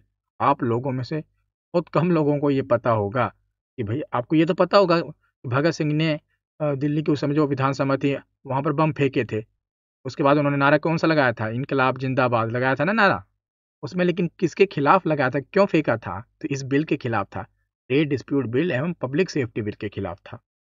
अब आगे चलते हैं, इसको थोड़ा समझ भी लो। देखिए, हिंदुस्तान सोशलिस्ट रिपब्लिकन एसोसिएशन के 2 सदस्य भगत सिंह और बटुकेश्वर दत्त ने 1929 को दिल्ली की जो विधानसभा थी उसमें ट्रेड डिस्प्यूट बिल और पब्लिक सेफ्टी बिल के विरोध में बम फेंका था, जिसका उद्देश्य भारत सरकार को डराना मात्र था। और केंद्रीय विधानसभा में बम फेंकते समय ही पहली बार भगत सिंह ने इनकलाब जिंदाबाद का नारा लगाया था, और भगत सिंह और बटुकेश्वर दत्त को गिरफ्तार करके विधानसभा में बम फेंकने और कुछ अन्य षड्यंत्रों से जोड़कर फिर लाहौर षड्यंत्र केस के तहत इन पर मुकदमा चला था, फिर भगत सिंह पर और बटुकेश्वर दत्त पर। अब अगला प्रश्न है कि जलियांवाला बाग हत्याकांड के लिए जिम्मेदार जनरल डायर की हत्या इनमें से किसने की थी। तो जनरल डायर की जो हत्या थी ये की थी सरदार उधम सिंह ने। तो ऑप्शन बी इसका सही जवाब होगा। जलियांवाला बाग जब हत्याकांड हुआ था 1919 में, उसके 21 वर्ष पश्चात 13 मार्च 1940 को लंदन के फोक्सटन हॉल में सरदार उधम सिंह ने जलियांवाला बाग हत्याकांड का जिम्मेदार माइकल ओडायर को गोली मारी थी, और 31 जुलाई 1940 को इन्हें फांसी दे दी गई थी इसी के लिए। तो अगला प्रश्न है, विदेशी धरती पर फहराया जाने वाला पहला भारतीय ध्वज भीकाजी कामा के द्वारा 1907 में कहां पर फहराया गया था। किसी विदेशी धरती पर किसी भारतीय के द्वारा जो पहला भारतीय ध्वज फहराया गया हो वो मैडम भीकाजी कामा थी, इनके द्वारा फहराया गया था। कहां पर फहराया गया था, तो जर्मनी पर फहराया गया था, जर्मनी में। ऑप्शन डी इसका सही जवाब होगा। तो विदेशी धरती पर फहराया जाने वाला प्रथम भारतीय ध्वज भीकाजी कामा द्वारा 1907 में जर्मनी के स्टुटगार्ट में हुई दूसरी इंटरनेशनल सोशलिस्ट कांग्रेस में फहराया गया था। और भीकाजी द्वारा फहराया गया झंडा इस्लाम, हिंदू और बौद्ध मत को प्रदर्शित करने के लिए हरा, पीला और लाल रंग का इस्तेमाल किया गया था, तथा बीच में देवनागरी लिपि में जो मैंने वो झंडा पीछे दिखाया था ना, वंदे मातरम लिखा गया था। और भीकाजी कामा का जो जन्म था ये 1861 में मुंबई में हुआ था। और भारतीय राष्ट्रीय तिरंगे का जो अभी डिजाइन है, जो अभी आप देखते हो आधुनिक वाला, अभी के समय वाला, इसका निर्माण निर्माण कह रहा हूँ, डिजाइन पिंगली वेंकैया के जाता है, इन्होंने बनाया था। और 1906 में भारत का पहला राष्ट्रीय ध्वज पारसी बागान स्क्वायर कोलकाता में फहराया गया था। ठीक, इतनी सारी इन्फॉर्मेशन आपको एक साथ मिल गई। अब अगला प्रश्न है कि गदर पार्टी के सह संस्थापक कौन थे। तो गदर पार्टी के संस्थापक मैंने अभी आपको बताया कि सोहन सिंह भकना, इनके साथ किसने और स्थापना की थी मिलकर, तो लाला हरदयाल, लाला हरदयाल ने की थी। ऑप्शन डी इसका सही जवाब होगा। गदर पार्टी की स्थापना 1913 में की गई थी और इसके संस्थापक सोहन सिंह भकना और साथ ही में लाला हरदयाल थे। ठीक, आगे है कि राम प्रसाद बिस्मिल, चंद्रशेखर आजाद और भगत सिंह निम्नलिखित में से किस संगठन से जुड़े थे। तो राम प्रसाद बिस्मिल, चंद्रशेखर आजाद और शहीद आजम जुड़े थे Hindustan socialist republican association. Option C इसका सही जवाब होगा। हाँ, इसी से जुड़े थे, जिसमें चंद्रशेखर आजाद और भगत सिंह बाद में जुड़े थे। पहले इसमें स्थापना इसकी थी राम प्रसाद बिस्मिल, सच्चिदानंद सन्याल आदि ने किया था, लेकिन बाद में आजाद और शहीद आजम इसमें जुड़ गए थे। अगला प्रश्न है कि राम प्रसाद बिस्मिल को फांसी किस लिए दी गई थी, राम प्रसाद बिस्मिल को। तो राम प्रसाद बिस्मिल को आपको पता है बहुत ही मशहूर एक था, गायक भी काकोरी काकोरी कांड आपने पढ़ा होगा ना। काकोरी ट्रेन डकैती के लिए इन्हें फांसी दी गई थी राम प्रसाद बिस्मिल को। हिंदुस्तान रिपब्लिकन एसोसिएशन के जो क्रांतिकारी थे, इन्होंने सहारनपुर से आ रही 8 डाउन मालगाड़ी पर रखे खजाने को लखनऊ में काकोरी नामक स्थान पर 9 अगस्त 1925 ईस्वी को लूट लिया था। और इस घटना को काकोरी ट्रेन डकैती के नाम से जाना जाता है। इस कांड में चंद्रशेखर आजाद भागने में सफल हुए थे और 29 क्रांतिकारियों पर मुकदमा चलाने के पश्चात प्रमुख 4 अभियुक्तों को उत्तर प्रदेश के जिलों में विभिन्न जिलों में फांसी दी गई थी। तो किसे किसे फांसी दी गई थी इस केस में, तो राम प्रसाद बिस्मिल को गोरखपुर में दी गई थी, अशफाक उल्ला खां को फैजाबाद में, रोशन लाल को नैनी प्रयागराज में और राजेंद्र लाहिड़ी को गोंडा में फांसी दे दी गई थी। अब आगे है कि कोमागाटा मारू ऐसे जापानीज लग रहा है आपको। ये घटना किससे संबंधित है? तो जो कोमागाटा मारू है, ये घटना भारतीय स्वतंत्रता संग्राम से ही संबंधित है। कैसे? तो कोमागाटा मारू जो घटना है, ये भारतीय स्वतंत्रता संग्राम से संबंधित है। 1914 में कोमागाटा मारू नामक जहाज था, में 376 भारतीयों को लेकर समुद्री रास्ते से कनाडा के ब्रिटिश कोलंबिया के तट पर पहुंचा था। ठीक, 376 उसमें भारतीय सवार थे और ये कनाडा में जाकर ब्रिटिश कोलंबिया के तट पर पहुंचा। इसमें 340 सिख, 24 मुसलमान, 12 हिंदू और बाकी ब्रिटिश थे। इस जहाज को गदर पार्टी के जो नेता थे गुरुदत्त सिंह ने किराए पर लिया था और 23 मई 1914 को जब ये कामागाटा मारू जहाज वैंकूवर तट पर पहुंचा तो कनाडा सरकार ने अनुमति नहीं दी थी। फिर भी कनाडा में प्रवेश पाने की इसने पूरी कोशिश की, लेकिन असफल रही। के बाद क्या होता है कि 23 जुलाई 1914 को यह जहाज वापसी यात्रा शुरू करता है। फिर 27 सितंबर 1914 को यह जहाज हुगली भारत में आके प्रवेश कर जाता है। ये घटना है जो कि भारतीय स्वतंत्रता संग्राम से ही संबंधित है। तो ऑप्शन ए इसका सही जवाब है। अब अगला प्रश्न है कि जो तिरंगा झंडा स्टुटगार्ट में मैडम कामा ने फहराया था, उसे चोरी छिपे ब्रिटिश भारत में कौन लाया था? जबकि जो झंडा स्टुटगार्ट में मैडम जी ने फहराया था ना, उसे चोरी छिपे ब्रिटिश भारत में कौन लाया था? इसका सही जवाब है याग्निक, इंदुलाल याग्निक। तो 1907 में मैडम भीकाजी कामा ने विदेशी भूमि में पहली बार अपना झंडा लहराया था, जिसे इंदुलाल याग्निक भारत लेकर आए। और इंदुलाल याग्निक एक भारतीय स्वतंत्रता विद्यापीठ की स्थापना की और 1923 में महात्मा गांधी के साथ इन्हें भी जेल में बंद किया गया था। उन्होंने अपनी पूरी संपत्ति महागुजरात सेवा ट्रस्ट को दान कर दी थी। अब अगला प्रश्न है रोलेट एक्ट से कि ना दलील, ना वकील, ना अपील, ये टिप्पणी इनमें से किससे संबंधित है? तो आपको पता है कि नो दलील, नो वकील, नो अपील जो है ये रोलेट एक्ट से ही संबंधित है ना। ऑप्शन बी इसका सही जवाब होगा। रोलेट एक्ट मार्च 1919 में पारित किया गया था, जिसका उद्देश्य उभर रहे राष्ट्रीय आंदोलन को कुचलना था, जिसमें सरकार बिना पर मुकदमा चलाए ही, बिना कोई केस किए ही आपको पकड़कर जेल में बंद कर देती थी। इसलिए इसे कहा जाता था कि ना दलील, ना अपील, ना वकील का कानून। अब आगे चलें। अगला प्रश्न है कि रोलेट एक्ट को भारतीयों ने काला कानून क्यों कहा? कथन क्या क्या है कि यह सरकार को बिना किसी मुकदमे के किसी भी व्यक्ति को अनिश्चित काल तक कैद करने की शक्ति देता था। बताइए, रोलेट एक्ट ऐसी शक्ति देता था सरकार को कि नहीं? तो बिल्कुल ऐसी शक्ति थी, इसीलिए तो कहा गया कि बिना। अगला कथन ही वही है कि इसमें ना वकील, ना अपील, ना दलील का प्रावधान था। सही है। यह भारतीय प्रेस पर पूर्ण प्रतिबंध लगाता था। तो अब आपको लग रहा होगा कि हाँ लगाता तो था पर नहीं। रोलेट एक्ट जो था ना, यह मुख्य रूप से क्रांतिकारी जो गतिविधियां थी उसे कुचलने और नजरबंदी के लिए था। हालांकि इसमें जो अभिव्यक्ति की स्वतंत्रता की आज हम बात करते हैं वो प्रभावित हुई थी, लेकिन यह विशेष रूप से प्रेस पर कंट्रोल के लिए नहीं था। ठीक, तो ये ये कथन गलत होगा। तो ऐसे प्रश्न आते हैं, देखिए आपको लगेगा हाँ हाँ होगा, पर नहीं। तो इसका सही जवाब क्या है? इसका सही जवाब है पहला और दूसरा सही है, ये वाला सही कथन चुनना है ना। तो केवल 1 और 2, ऑप्शन बी इसका सही जवाब होगा। अब अगला रोलेट एक्ट आपको पता ही होगा, बता भी देता हूँ। जब 1918 में वर्ल्ड वॉर हुई थी ना, समाप्त हो गई थी, तो उसके बाद ही 1919 में अंग्रेजों के द्वारा रोलेट एक्ट भारत में लाया गया था।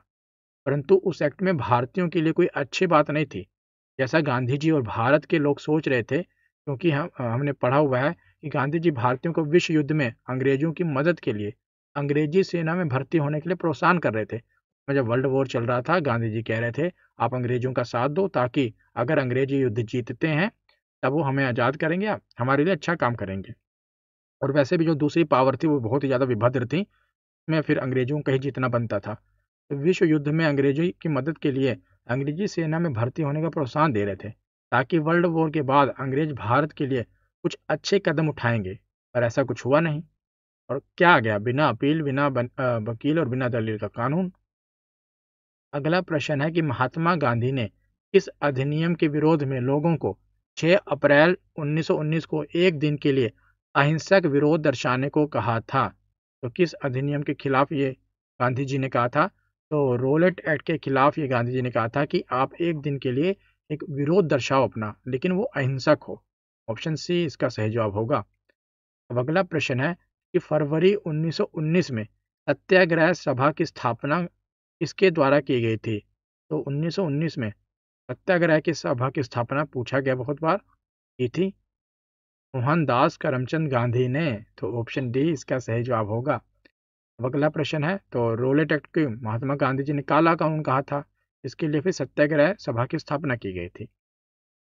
तो जलियांवाला बाग हत्याकांड, तो 1919 में हुई जलियांवाला बाग की घटना की जांच के लिए भारत सरकार के द्वारा किस आयोग का गठन किया गया था? तो भारत सरकार के द्वारा बताइए, जो जलियांवाला बाग हत्याकांड हुआ था इसकी जांच के लिए कौन से आयोग का गठन किया गया था? तो इसकी जांच के लिए हंटर कमेटी का गठन किया गया था, इसके अध्यक्ष हंटर थे इसीलिए। तो भारत सरकार के जो ये जलियांवाला बाग हत्याकांड था इसकी जांच के लिए हंटर कमेटी की घोषणा की गई थी। कमेटी में 8 सदस्य थे, जिनमें 5 अंग्रेज तथा 3 भारतीय थे। अगला प्रश्न है कि जलियांवाला बाग की घटना के संबंध में निम्नलिखित में से कौन सा कथन गलत है? कौन सा कथन गलत है ये हमें बताना है। तो जलियांवाला बाग की घटना चोरी चोरा की घटना के बाद हुई थी, जिसमें प्रदर्शनकारियों का एक बड़ा समूह पुलिस के साथ भिड़ गया था। क्या ये सही है? ये क्या पूछा, कौन सा कथन गलत है? यही कथन गलत है। क्यों? क्योंकि अभी बताता हूँ आपको, पहले आगे वाला कथन देख लो। यह घटना 13 अप्रैल 1919 को हुई थी, जब जनता जलियांवाला बाग में एक सभा में एकत्रित हुई थी। हाँ, तभी घटना हुई थी ये। जलियांवाला बाग की घटना मार्च 1919 के रोलेट एक्ट का परिणाम था, जिसमें सरकार को बिना मुकदमे किसी भी कैदी को कैद करने का अधिकार था। हाँ, बिल्कुल सही, इसके खिलाफ तो हुई थी। अब आगे है कि ब्रिगेडियर जनरल डायर ने बिना किसी को सूचित किए एकत्रित लोगों पर गोलियां चलवा दी थी। हाँ, ये भी सही है। तो गलत केवल यही है कि ये घटना जो है चोरी चोरा के बाद हुई थी, तो नहीं, ये घटना हुई थी किसके बाद? तो ये घटना हुई थी रोलेट एक्ट के बाद। तो अराजक और क्रांतिकारी अपराध अधिनियम 1919, जिसे रोलेट एक्ट कहा जाता है, वो उसके विरोध के लिए जलियांवाला बाग में सब एकत्र हुए थे ना, उसके खिलाफ हुई थी, ना कि चोरी चोरा की तो जो घटना बाद में हुई थी, 1922 में हुई थी। अब आगे है जलियांवाला बाग हत्याकांड। तो पंजाब के 2 लोकप्रिय नेता थे, डॉक्टर सत्यपाल और सैफुद्दीन किचलू। इनकी गिरफ्तारी के बाद जनता में आक्रोश हो गया था और कई जगह हिंसाएं हुई थी। तो अमृतसर शहर में 13 अप्रैल 1919 को शाम 5 बजे जलियांवाला बाग में विशाल सभा इसी के लिए एकत्रित हुई थी कि वो रोलेट एक्ट का विरोध कर रहे थे। और रोलेट एक्ट, डॉक्टर सत्यपाल आदि के बारे में भाषण चल रहा था। तभी सैन्य अधिकारी ब्रिगेडियर जनरल रेगिनोल्ड डायर ने फौज के द्वारा भीड़ पर गोली चलाने का आदेश दिया। इस घटना कांड में लगभग 1500 लोग मारे गए थे। जैसे सरकारी आंकड़ों के अनुसार मारे गए थे लोगों की संख्या 379 और घायलों की संख्या 1200 बताई गई थी। सरकारी आंकड़े में इतने मारे थे 379, लेकिन वैसे कहा जाता है कि 1500 लोग मारे गए थे। और जलियांवाला बाग नरसंहार के समय भारत का जो वायसराय था ये लॉर्ड चैम्सफोर्ड था।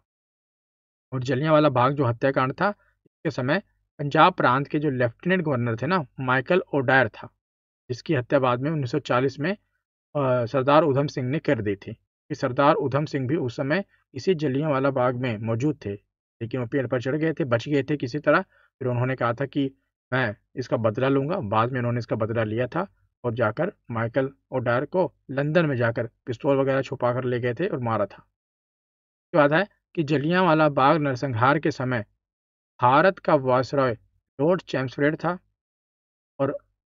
था और ब्रिटिश सरकार ने जलियांवाला बाग हत्याकांड की जांच हेतु हंटर कमेटी की स्थापना की थी। इसका अध्यक्ष था जेसी हंटर, इसी के नाम से इसलिए हंटर कमेटी कहा जाता है।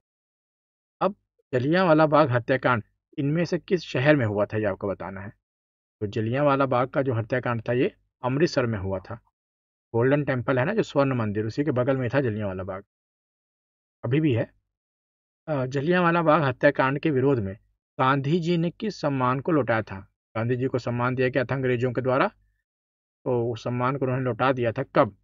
तो इसी के विरोध में, जलियांवाला बाग हत्याकांड के विरोध में, उसका नाम क्या था? सम्मान का नाम था केसरी हिंद। ऑप्शन ए इसका सही जवाब है। तो जलियांवाला बाग हत्याकांड के विरोध में गांधी जी ने केसरी हिंद की उपाधि और रविंद्रनाथ टैगोर ने सर की उपाधि लौटा दी थी। और इस हत्याकांड में हंसराज नामक भारतीय ने जनरल डायर का सहयोग किया था। हमेशा ही अपनों में से कोई होता है। तो हंसराज जो था ना, इसने भारतीय ने सहयोग किया था अंग्रेजों का। अब अगला प्रश्न है कि जलियांवाला बाग नरसंहार कब हुआ था? वैसाखी वाले दिन हुआ था, 13 अप्रैल को, 13 अप्रैल 1919। ऑप्शन सी इसका सही जवाब है। तो अगला प्रश्न है कि जलियांवाला बाग नरसंहार किस वायसराय के कार्यकाल के दौरान हुआ था? तो किस वायसराय के कार्यकाल के दौरान यह हुआ था? तो इसका सही है चेम्सफोर्ड, ऑप्शन बी। यही था ना उस समय वायसराय। उसके बाद है कि जलियांवाला बाग हत्याकांड डैश के विरोध का प्रत्यक्ष परिणाम है। तो ये कौन सा एक्ट आया था जिसके विरोध में ये हुआ था? रोलेट एक्ट, ऑप्शन बी इसका सही जवाब है। अगला प्रश्न है कि जलियांवाला बाग हत्याकांड का आदेश किसने दिया था? किसने कहा था गोलियां चला दो? तो अब आपको लगेगा कि माइकल ओ डायर, नहीं, रेजिनोल्ड डायर। वैसे मैंने भी पढ़ाया भी है तो लगेगा क्या वैसे, लेकिन लोग माइकल ओ डायर को क्लिक कराते हैं। ये उस समय पंजाब का गवर्नर था, लेकिन आदेश दिया था रेजिनोल्ड डायर ने उस समय की गोलियां चला दो। तो जलियांवाला बाग हत्याकांड का आदेश ब्रिगेडियर जनरल रेजिनोल्ड डायर ने दिया था। घटना के समय माइकल ओ डायर पंजाब का उपराज्यपाल था। इस हत्याकांड के लिए सीधी गोली चलाने का आदेश रेजिनोल्ड डायर ने ही दिया था। अब आगे है तो असहयोग खिलाफत आंदोलन में पहला प्रश्न बनता है कि 1920 के जो नागपुर अधिवेशन में कांग्रेस के संगठनात्मक ढांचे में क्या प्रमुख बदलाव किए गए थे? पहला तो है कि कांग्रेस कार्य समिति का गठन 15 सदस्यों के साथ किया गया था। तो ये कथन सही है। कांग्रेस के कार्यों को वर्ष भर संचालित करने के लिए 15 सदस्यों की एक कांग्रेस कार्य समिति का गठन किया गया था। दूसरा कथन है कि प्रांतीय कांग्रेस कमेटियों को भाषाई आधार पर पुनर्गठित किया गया था। यह भी कथन सही है। भाषाई आधार पर प्रांतीय कांग्रेस कमेटियों को पुनर्गठन किया गया था ताकि स्थानीय लोगों से उनकी भाषा जुड़ी रहे। अब अगला कथन है कि कांग्रेस की सदस्यता शुल्क को बढ़ाकर इसे केवल अमीरों तक सीमित कर दिया गया था। ये कथन गलत है। कांग्रेस को एक जन आंदोलन बनाने के लिए सदस्यता शुल्क को कम करके 4 आना, जिसे आज हम 25 पैसे कहते हैं, 25 पैसे प्रति वर्ष कर दिया गया था। हाँ, तो बहुत कम था, ताकि गरीब से गरीब व्यक्ति भी इसे जुड़ सके, और इसे अमीरों तक सीमित नहीं किया गया था। कांग्रेस की सदस्यता के लिए ये फीस थी। तो हाँ, पूछा गया था, वो तो हमने बताया नहीं। क्या पूछा था कि इसमें 1920 के नागपुर अधिवेशन में कांग्रेस के संगठनात्मक ढांचे के लिए क्या प्रमुख बदलाव किए गए थे? सही कूट चुने, या सही वाले चुनने हैं। तो बताइए कौन सा सही है इसमें? 1 और 2 सही है, तीसरा गलत है। ये वाला ऑप्शन बी इसका सही जवाब होगा। केवल 1 और 2 इसका सही जवाब है ना। अब आगे चलें। तो अगला प्रश्न है कि भारत के स्वतंत्रता संग्राम से संबंधित निम्नलिखित में से कौन सी घटना उसके घटित होने के वर्ष से सुमेलित है? 1928 में भारतीय राष्ट्रीय कांग्रेस ने पूर्ण स्वराज के लिए प्रस्ताव पारित किया था। तो ये कथन गलत है। 28 में नहीं किया था, 1929 में किया था। 1932 में बाबा साहब भीमराव अंबेडकर ने दलितों को डिप्रेस क्लासेस एसोसिएशन में संगठित किया था। तो ये कथन भी गलत है। 30 में किया। 1918 में जनरल डायर ने जलियांवाला बाग में एक सभा पर गोलियां चलवाई थी। तो 1918 में नहीं, 1919 में चलवाई थी। ये भी कथन गलत है। तो 1922 में चोरी चोरा कांड के महात्मा गांधी ने राष्ट्रीय स्तर पर असहयोग आंदोलन को रोक दिया था। बिल्कुल सही। जब चोरी चोरा कांड हुआ था उसके बाद असहयोग आंदोलन को महात्मा गांधी जी ने रोक दिया था। तो इसका सही जवाब है ऑप्शन डी। अगला प्रश्न है, तो यहीं पर मैंने वही बता दिया एक्सप्लेनेशन, कि ऐतिहासिक स्थान चोरी चोरा किस राज्य में है? तो जो चोरी चोरा है ना, ये उत्तर प्रदेश में है। ऑप्शन सी इसका सही जवाब होगा। असहयोग आंदोलन के दौरान प्रदर्शनकारियों पर पुलिस कार्रवाई के जवाब में पुलिस स्टेशन में ही आग लगा दी थी प्रदर्शनकारियों ने, जिसमें से 22 पुलिसकर्मियों की मृत्यु हो गई थी। और यही घटना चोरी चोरा कांड कहा जाता है इसी घटना को। और इसी घटना के बाद गांधी जी ने असहयोग आंदोलन को स्थगित कर दिया था। और चोरी चोरा की जो घटना हुई थी, ये 4 फरवरी 1922 को उत्तर प्रदेश के गोरखपुर जिले में हुई थी। अब आगे चलें। अगला प्रश्न है कि असहयोग आंदोलन के दौरान चोरी चोरा की घटना उत्तर प्रदेश के किस जिले में हुई थी? अभी मैंने पढ़ाई गोरखपुर जिले में हुई थी। इसके बाद है कि महात्मा गांधी के नेतृत्व में असहयोग आंदोलन कब से कब तक चलाया गया था? कब से कब तक चलाया गया था? ये चलाया गया था 1920 से लेकर क्या कहते हैं 22 तक। असहयोग आंदोलन की शुरुआत हुई थी 1 अगस्त। तो गांधी जी ने असहयोग आंदोलन 1 अगस्त 1920 को आरंभ किया और इस आंदोलन में कई मुस्लिम नेताओं अबुल कलाम आज़ाद, मोहम्मद अली, शौकत अली, डॉक्टर अंसारी शामिल थे और फरवरी 1922 में चोरी चोरा कांड के बाद गांधी जी ने असहयोग आंदोलन स्थगित कर दिया था। अब अगला प्रश्न है कि अखिल भारतीय खिलाफत समिति में जब यह घोषणा करते हुए एक प्रस्ताव पारित किया गया कि किसी भी मुसलमान को ब्रिटिश भारतीय सेना में सेवा प्रदान नहीं करना चाहिए, ये कब किया गया था? ये किया गया था जुलाई 1921 में। खिलाफत समिति का गठन हुआ था 1919 में। अली बंधुओं मौलाना अबुल कलाम आज़ाद, अजमल खान और हसरत मोहानी के नेतृत्व में किया गया था ताकि जो अंग्रेजी सरकार थी इसको तुर्की के प्रति जो अपना रवैया था के बदलने हेतु मजबूर किया जा सके। इसमें 1921 में अखिल भारतीय खिलाफत समिति में एक विशेष प्रस्ताव पारित किया गया था। ठीक, तो इतना कुछ तो आपको याद नहीं रखना। अली बंधुओं ने की थी, ये पूछा जाता है खिलाफत आंदोलन वाला। अगला प्रश्न है कि खिलाफत आंदोलन की शुरुआत कहाँ पर हुई थी?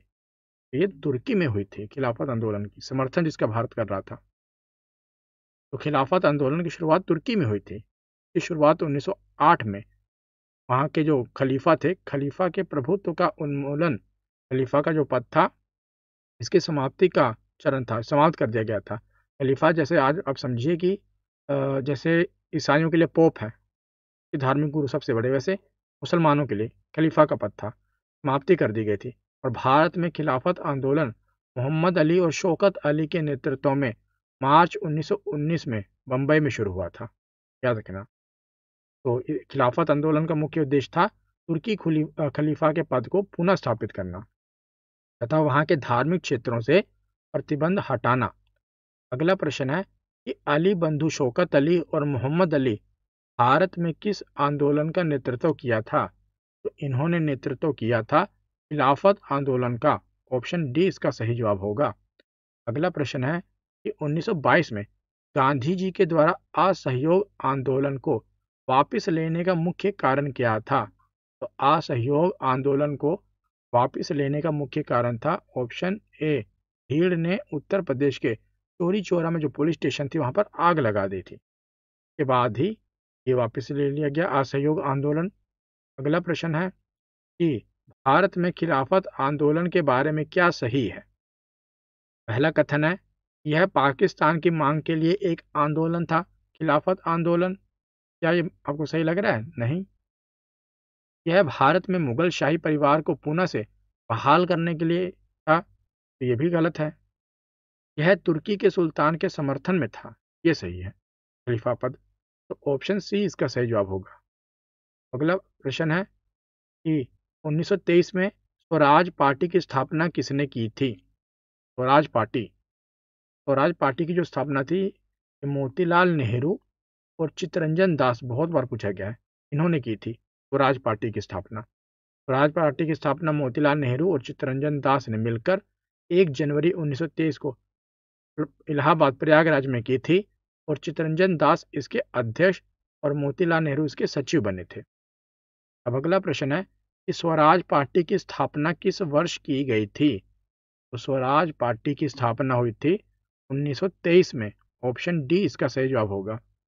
अगला प्रश्न है कि मोतीलाल नेहरू ने परिषद राजनीति में वापसी के लिए बहस करने हेतु कांग्रेस के भीतर स्वराज पार्टी का गठन इसके साथ किया था। इसका सही जवाब क्या होगा? तो स्वराज पार्टी का गठन बताइए, इतना बड़ा प्रश्न होता है।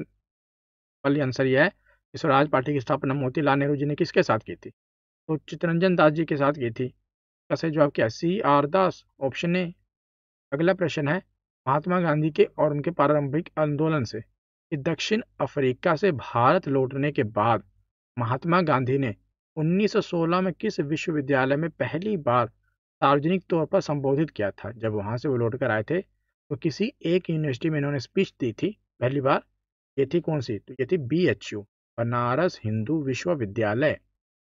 तो दक्षिण अफ्रीका से भारत लौटने के पश्चात महात्मा गांधी ने 1916 ईस्वी में बनारस हिंदू विश्वविद्यालय में पहली बार विश्वविद्यालय की स्थापना के अवसर पर एक जनसभा को संबोधित किया था। और गांधी जी दक्षिण अफ्रीका से भारत 9 फरवरी 1915 को आए थे। इसी कारण भारतवासी प्रत्येक वर्ष 9 फरवरी को प्रवासी भारतीय दिवस के रूप में मनाते हैं और प्रथम प्रवासी भारतीय दिवस 2003 में मनाया गया था। अगला प्रश्न है कि चंपारण आंदोलन इनमें से किसके विरोध में किया गया था? तो जो चंपारण आंदोलन आप बताइए, जमींदारों और अतिरिक्त कर लगाए जाने के विरोध में? ये सही होगा? तो नहीं, ये गलत होगा। रोलेट एक्ट अधिनियम 1919 के विरोध में चंपारण आंदोलन हो रहा था? ये भी गलत है। ब्रिटिश सरकार के वित्तीय अत्याचारों के विरोध में? ये भी गलत है। नील की जबरन खेती के विरोध में? तो ये सही है। ऑप्शन डी, आपको पता है नील की खेती के लिए चंपारण आंदोलन हुआ था, तो ऑप्शन डी इसका सही जवाब है। तो चंपारण आंदोलन 1917 में चंपारण बिहार के एक स्थानीय नेता जिनका नाम था राजकुमार शुक्ल, वे गांधी जी से मिले और चंपारण बिहार की स्थिति इसके बारे में उन्होंने बताया और 3 कठिया प्रणाली के बारे में भी गांधी जी को बताया और गांधी जी से चंपारण चलने को कहा। तो 19वीं शताब्दी के प्रारंभ में अंग्रेज बगान मालिकों ने किसान से यह करार कर लिया था कि जो उनकी भूमि है ना, उसका 3/20 हिस्सा वो नील की खेती ही करेंगे और अवश्य करेंगे। इसी को 3 कठिया प्रणाली भी कहा गया। और इस सत्याग्रह के बाद महात्मा गांधी जी के साथ मिलकर इन्होंने सत्याग्रह किया। इस सत्याग्रह के बाद रविंद्रनाथ टैगोर ने गांधी को महात्मा की उपाधि दी और इसके बाद उन्हें महात्मा गांधी के नाम से बुलाया जाने लगा। तो अगला प्रश्न है कि खेड़ा जिले के किसानों की सहायता के लिए महात्मा गांधी ने सत्याग्रह का आयोजन किस वर्ष किया था? तो खेड़ा जिले में जो आंदोलन किया था महात्मा गांधी ने, ये अपना किया था 1918 में। अब 1918 ऑप्शन सी इसका सही जवाब होगा। 1917 में चंपारण में किया था, 1918 में किया था यहाँ पर क्या कहते हैं खेड़ा जिले में। तो ऑप्शन सी इसका सही जवाब है। तो 1918 में, इसी के बाद उसी वर्ष 1918 में ही गांधी जी ने खेड़ा किया था और गुजरात में हो रहे किसानों के साथ अत्याचार के विरुद्ध अंग्रेजों के खिलाफ इन्होंने किया था। यहाँ पर किसानों की फसलें नष्ट हो गई थी, इसके बाद भी उनसे जो है लगान वसूला जा रहा था। गांधी जी ने किसानों को लगान न देने के लिए कहा था। इसी मामले की जांच के बाद यह निष्कर्ष निकाला था कि लगान माफ कर देना चाहिए। और गांधी जी ने दक्षिण अफ्रीका में किए गए उनके कार्यों को लेकर भारत में वे काफ़ी ज़्यादा चर्चित थे और इन आंदोलनों में भी सफलता पाते हुए वे भारत में एक बड़े लीडर के रूप में, बड़े नेता के रूप में देखे जाने लगे थे। तो अगला प्रश्न है कि निम्नलिखित में कौन सा आश्रम महात्मा गांधी जी के द्वारा स्थापित नहीं किया गया था? तो वो था पवनार, सेवाग्राम, टोल्स्टॉय फार्म और क्या कहते हैं साबरमती। ये तीनों महात्मा गांधी जी के द्वारा स्थापित किए गए थे। सेवाग्राम, टोल्स्टॉय फार्म तथा साबरमती आश्रम की स्थापना महात्मा गांधी जी ने की थी, जबकि जो पवनार आश्रम था इसकी स्थापना आचार्य विनोबा भावे ने महाराष्ट्र के वर्धा जिले में पवनार नामक ग्राम में की थी। ठीक, और विनोबा भावे की समाधि यहीं पर स्थित है। इसे ऐसी महिलाओं के लिए बनाया गया था जो मीराबाई की तरह अपने को साध्वी जीवन में रखना चाहती थी। और विनोबा भावे आपको पता है कि भूदान आंदोलन के प्रणेता थे। कमावे ना तो खावे की, जय विनोबा भावे की। तो अगला प्रश्न है कि 1909 में महात्मा गांधी के द्वारा लिखित उस पुस्तक का नाम बताएं जिसमें यह लिखा था कि यदि भारतीय उनका सहयोग ना करें तो ब्रिटिश शासन समाप्त हो जाएगा। कि अगर मतलब जो भारतीय अंग्रेजों का सहयोग ना करें ना, तो अंग्रेजों का शासन आज ही समाप्त हो जाए। ये महात्मा गांधी जी ने अपनी किस पुस्तक में लिखा था? ये महात्मा गांधी जी की पुस्तक थी हिंद स्वराज। ऑप्शन बी इसका सही जवाब होगा। 1909 में हिंद स्वराज नामक पुस्तक लिखी गई थी जिसमें यह लिखा गया था कि यदि भारतीय अंग्रेजों का सहयोग न करें तो जो अंग्रेजों का शासन है समाप्त हो जाएगा।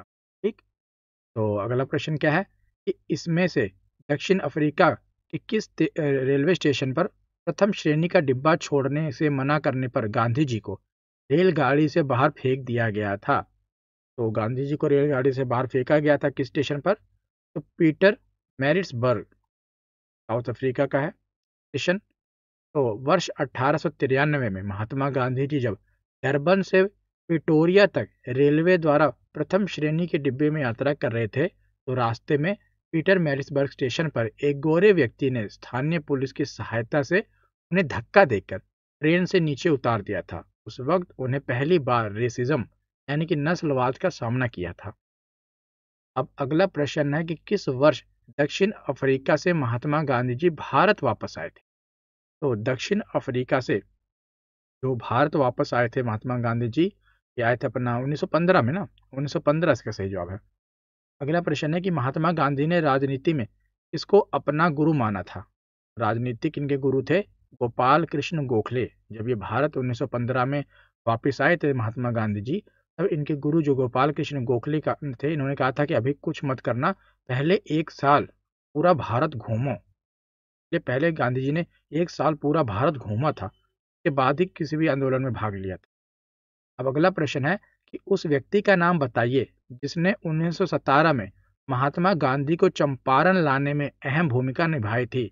तो महात्मा गांधी को चंपारण लाने में अहम भूमिका थी राजकुमार शुक्ल की। ऑप्शन सी इसका सही जवाब होगा। अगला प्रश्न है कि 1930 में नमक उत्पादन पर अंग्रेजी एकाधिकार था, ब्रिटिश एकाधिकार के खिलाफ इनमें से कौन सा अहिंसक विरोध किया गया था? तो 1930 में नमक के खिलाफ आपको पता है दांडी मार्च किया गया था, दांडी यात्रा की गई थी। तो ये 12 मार्च 1930 से लेकर 6 अप्रैल 1930 तक चली थी यात्रा, और इसमें गांधी जी ने उस समय भारत का जो वायसरॉय था लॉर्ड इरविन, इसके समक्ष 11 सूत्री मांगे रखी थी। में भारतीयों को कैद से छोड़ने, सेना का खर्च कम करने आदि की मांग थी, और लॉर्ड इरविन के द्वारा गांधी जी की इन 11 सूत्री मांगों के ऊपर कोई कदम नहीं उठाया गया था। इसके परिणाम स्वरूप उन्होंने इसके विरोध में आंदोलन करने का निर्णय लिया और दांडी मार्च करने की घोषणा कर दी थी। और दांडी मार्च को गांधी जी के द्वारा नमक कर के विरोध में चलाया गया था, और इसके साथ साथ सविनय अवज्ञा आंदोलन को शुरू करने के लिए भी दांडी मार्च को चलाया गया था। और यह जो दांडी मार्च था, ये 12 मार्च को शुरू हुआ था 1930 में, और 6 अप्रैल 1930 तक चला था। और यह दांडी मार्च गांधी जी के द्वारा साबरमती आश्रम से लेकर दांडी गुजरात तक चलाया गया था। और इसमें गांधी जी के साथ साथ भारत के अलग अलग क्षेत्रों से कुल 78 सहयोगियों ने भाग लिया था, और इसकी कुल दूरी 241 मील थी। ये सारे फैक्ट पूछे गए हैं। दूरी कितनी थी, कहाँ से चला था, कहाँ पहुंचा था, कब चला था, बहुत डिटेल में पूछा गया इसके बारे में। अब अगला प्रश्न है कि महात्मा गांधी ने साबरमती से लेकर दांडी तक जो प्रसिद्ध नमक मार्च शुरू किया था, ये दांडी गुजरात के किस जिले में है? तो जो ये दांडी है ना, ये गुजरात के नवसारी जिले में है। ऑप्शन बी इसका सही जवाब होगा। अगला प्रश्न है कि निम्नलिखित में से किस आंदोलन का आरंभ दांडी यात्रा से हुआ था? तो अभी हमने बताया आपको कि किस आंदोलन का आरंभ हुआ था, तो सविनय अवज्ञा आंदोलन का। ऑप्शन बी इसका सही जवाब होगा। तो दांडी यात्रा की शुरुआत 12 मार्च को हुई थी अहमदाबाद के साबरमती से, और 1930 में 6 अप्रैल को 78 सहयोगियों के साथ दांडी पहुंचकर नमक कानून तोड़ा, और यहीं पर सविनय अवज्ञा आंदोलन की शुरुआत की गई। तो दांडी मार्च गुजरात में नमक की खदानों तक लगभग डैश मील की पैदल यात्रा हुई थी। तो कितनी मील थी? तो वैसे तो मैंने आपको बताया कि 241 मील थी, तो ऑप्शन के अकॉर्डिंग लगभग पूछा गया है, तो 240 सही जवाब होगा। Option A.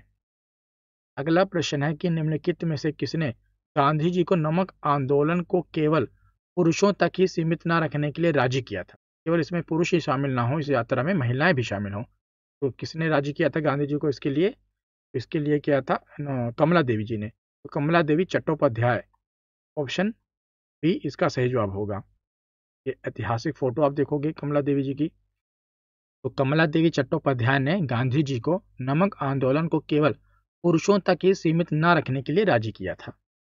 अगला प्रश्न है कि साइमन कमीशन कब भारत आया था? साइमन कमीशन आया था 1928 में, जब नारे लगे थे साइमन कमीशन गो बैक। तो साइमन कमीशन 1928 में संवैधानिक सुधार का अध्ययन करने के लिए भारत में आया था, लेकिन जो ये आया था इसके नेतृत्व में उसमें कोई भारतीय था ही नहीं, भारत का संवैधानिक सुधार के लिए आया था।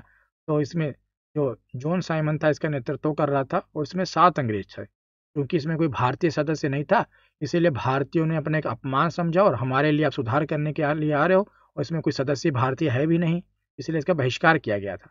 और नारे कौन से लगे थे? तो साइमन कमीशन 3 फरवरी 1928 को विलायत से मुंबई पहुंचा और यहाँ इसका समस्त देशव्यापी हड़ताल में हुआ और कमीशन दिल्ली पहुंचा तो वहाँ काले झंडे Simon commission go back, Simon commission वापस जाओ, इसके नारे लगे थे। अब अगला प्रश्न है कि साइमन कमीशन के बहिष्कार का मुख्य कारण क्या था? तो इसके बहिष्कार का मुख्य कारण अभी मैंने आपको बताया कि इस आयोग के जो सभी सदस्य थे कोई भारतीय नहीं था, सभी ब्रिटिश थे, इसीलिए इसका बहिष्कार किया गया था। तो ऑप्शन डी इसका सही जवाब है। अगला प्रश्न है कि लाला लाजपत राय की मृत्यु ब्रिटिश सरकार की किस निर्णय का विरोध करते हुए हुई थी? उन पर लाठीचार्ज हुआ था जिसके बाद उन्हें गहरी चोट लगी थी और उनकी मृत्यु हो गई थी। तो ये कौन सा निर्णय का विरोध उस समय कर रहे थे लाला लाजपत राय जी? तो ये साइमन कमीशन वही वाला गो बैक का, जब उसी में नेतृत्व ये कर रहे थे। लाठीचार्ज में फिर इनका लाठीचार्ज इन पर हुई थी, के बाद इनकी क्या होती मृत्यु हो गई थी। यहाँ पर मैंने यही बताया होगा, देखिए इस कमीशन का लाहौर में विरोध करते हुए लाठी की चोट के कारण 1928 में लाला लाजपत राय की मृत्यु हो गई थी। अब अगला प्रश्न है कि निम्नलिखित में से कौन सी बात गांधी इरविन समझौता और गोलमेज सम्मेलन मार्च 1931 में हस्ताक्षरित गांधी इरविन समझौते में उल्लेखित थी? तो 1931 में जो गांधी इरविन समझौता हुआ था उसमें इसमें से कौन सी बात थी? तो सविनय अवज्ञा आंदोलन वापस लिया जाएगा, हाँ ये बात थी, मान लिया था तभी गांधी जी सम्मिलित हुए थे उसमें। तो ऑप्शन ए इसका सही जवाब होगा। मार्च 1931 को द्वितीय गोलमेज सम्मेलन के पूर्व महात्मा गांधी और उस समय के वायसराय लॉर्ड इरविन के बीच एक समझौता हुआ था। इसमें गांधी जी ने कुछ शर्तें स्वीकार की थी कि सविनय अवज्ञा आंदोलन स्थगित कर दिया जाएगा और दूसरे गोलमेज सम्मेलन में कांग्रेस भाग लेगी और कांग्रेस ब्रिटिश वस्तुओं का बहिष्कार नहीं करेगी और पुलिस के द्वारा की गई बर्बरता की जांच की मांग छोड़ दी जाएगी। अब अगला प्रश्न है कि इनमें से किस भारतीय महिला ने गांधी जी के साथ दूसरे गोलमेज सम्मेलन में भाग लिया था? तो कौन सी भारतीय महिला थी वो? सरोजिनी नायडू जी थी। तो ऑप्शन डी इसका सही जवाब होगा। तो दूसरे गोलमेज सम्मेलन में भारतीय महिलाओं का प्रतिनिधित्व सरोजिनी नायडू ने किया था, जो गांधी जी के साथ एस राजपूताना नामक जहाज से 1931 में दूसरे गोलमेज सम्मेलन में भाग लेने इंग्लैंड पहुंची थी। तो अगला प्रश्न है कि लंदन में संपन्न हुए दूसरे गोलमेज सम्मेलन में कांग्रेस का प्रतिनिधित्व किसने किया था? तो जो लंदन में संपन्न हुआ था में कांग्रेस का प्रतिनिधित्व किया था गांधी जी ने, ऑप्शन डी। अगला प्रश्न है कि लंदन में आयोजित प्रथम गोलमेज सम्मेलन के दौरान ब्रिटिश प्रधानमंत्री कौन था? तो लंदन में जब आयोजित हुआ था तो उस समय था, पहला वाला ना पूछ रहे हैं, प्रथम गोलमेज सम्मेलन में MacDonald, Ramsay MacDonald, option D इसका सही जवाब होगा। तो यहाँ पर देखिए भारत में संवैधानिक सुधारों की चर्चा के लिए गए थे सब। पहला गोलमेज सम्मेलन में 1931 में, दूसरा फिर हुआ, दूसरा 1930 से 31 तक पहला चला था, फिर 31 में दूसरा, फिर 32 में तीसरा, 30 31 32। गांधी जी ने कौन से वाले में भाग लिया था? तो दूसरे वाले में भाग लिया था।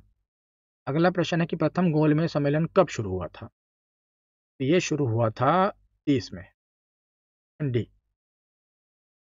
पूना पैक्ट महात्मा गांधी जी और किसके बीच में हुआ था?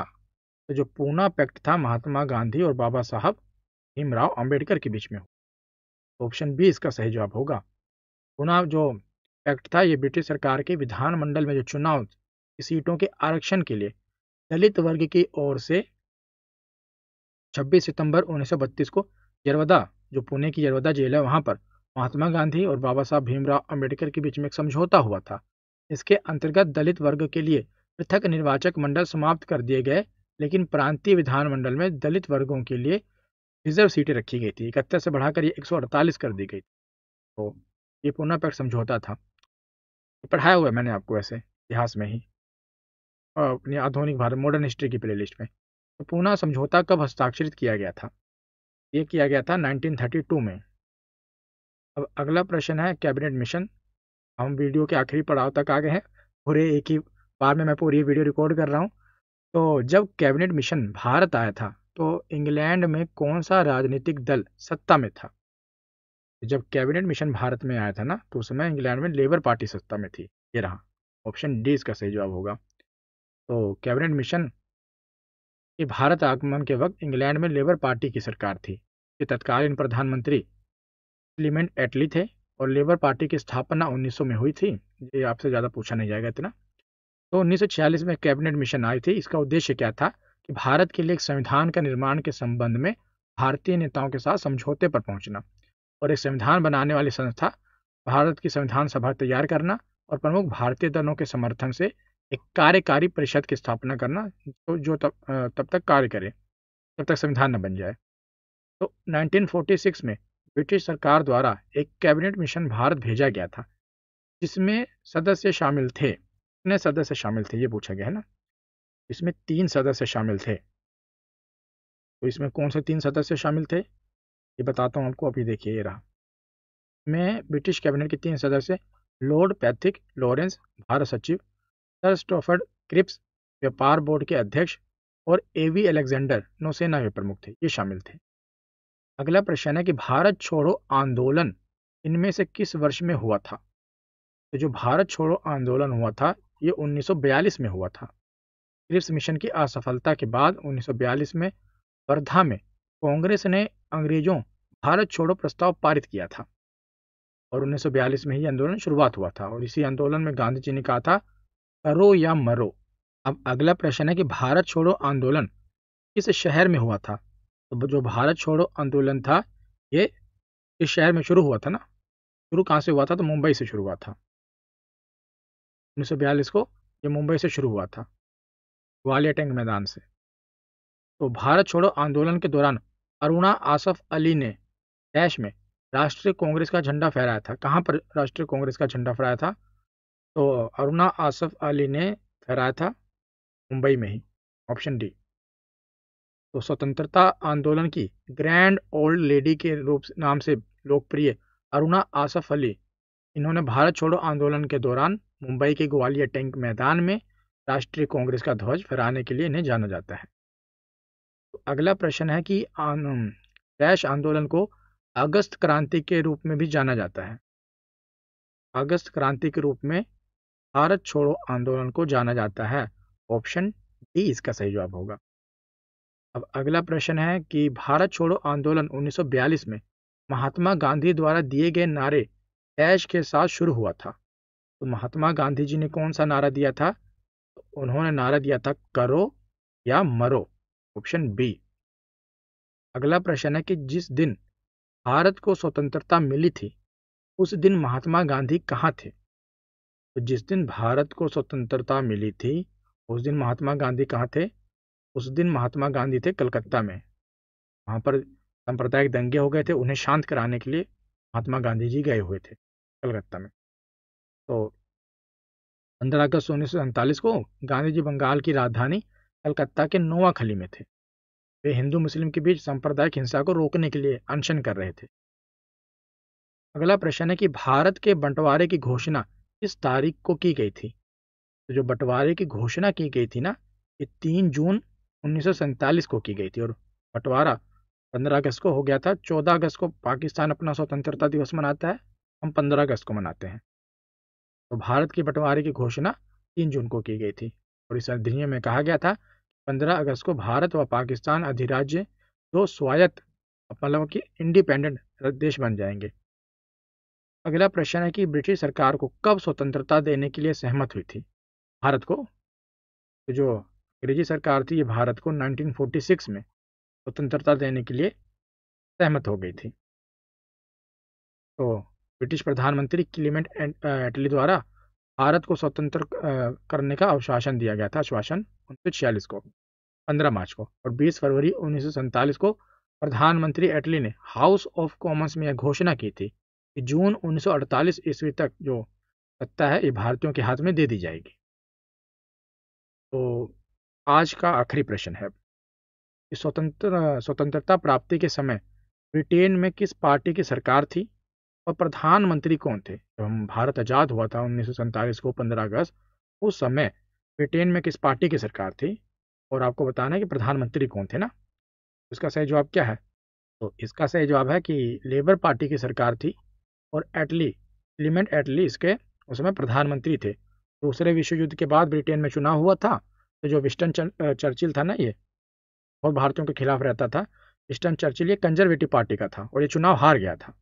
फिर आई थी लेबर पार्टी, एटली वाली। तो लेबर पार्टी जब सत्ता में आई तो भारत की स्वतंत्रता के लिए थोड़ा मतलब इनमें सहानुभूति थी, तो ब्रिटेन के प्रधानमंत्री बने थे। और वैसे भी वर्ल्ड वॉर में काफ़ी इनका नुकसान वगैरह भी बहुत हुआ था, तो इतना वो भी नहीं था। तो इन्होंने फिर फरवरी 1947 में, मतलब कि बाद में घोषणा वगैरह कर दी, और जून 1948 में भारत छोड़ देंगे कह दिया कि हम भारत को आज़ाद कर देंगे। ये थे क्लीमेंट एटली। तो आज की ये वीडियो यहीं पर ख़त्म होती है। कैसी लगी ये वीडियो कमेंट सेक्शन में ज़रूर बताना। धन्यवाद।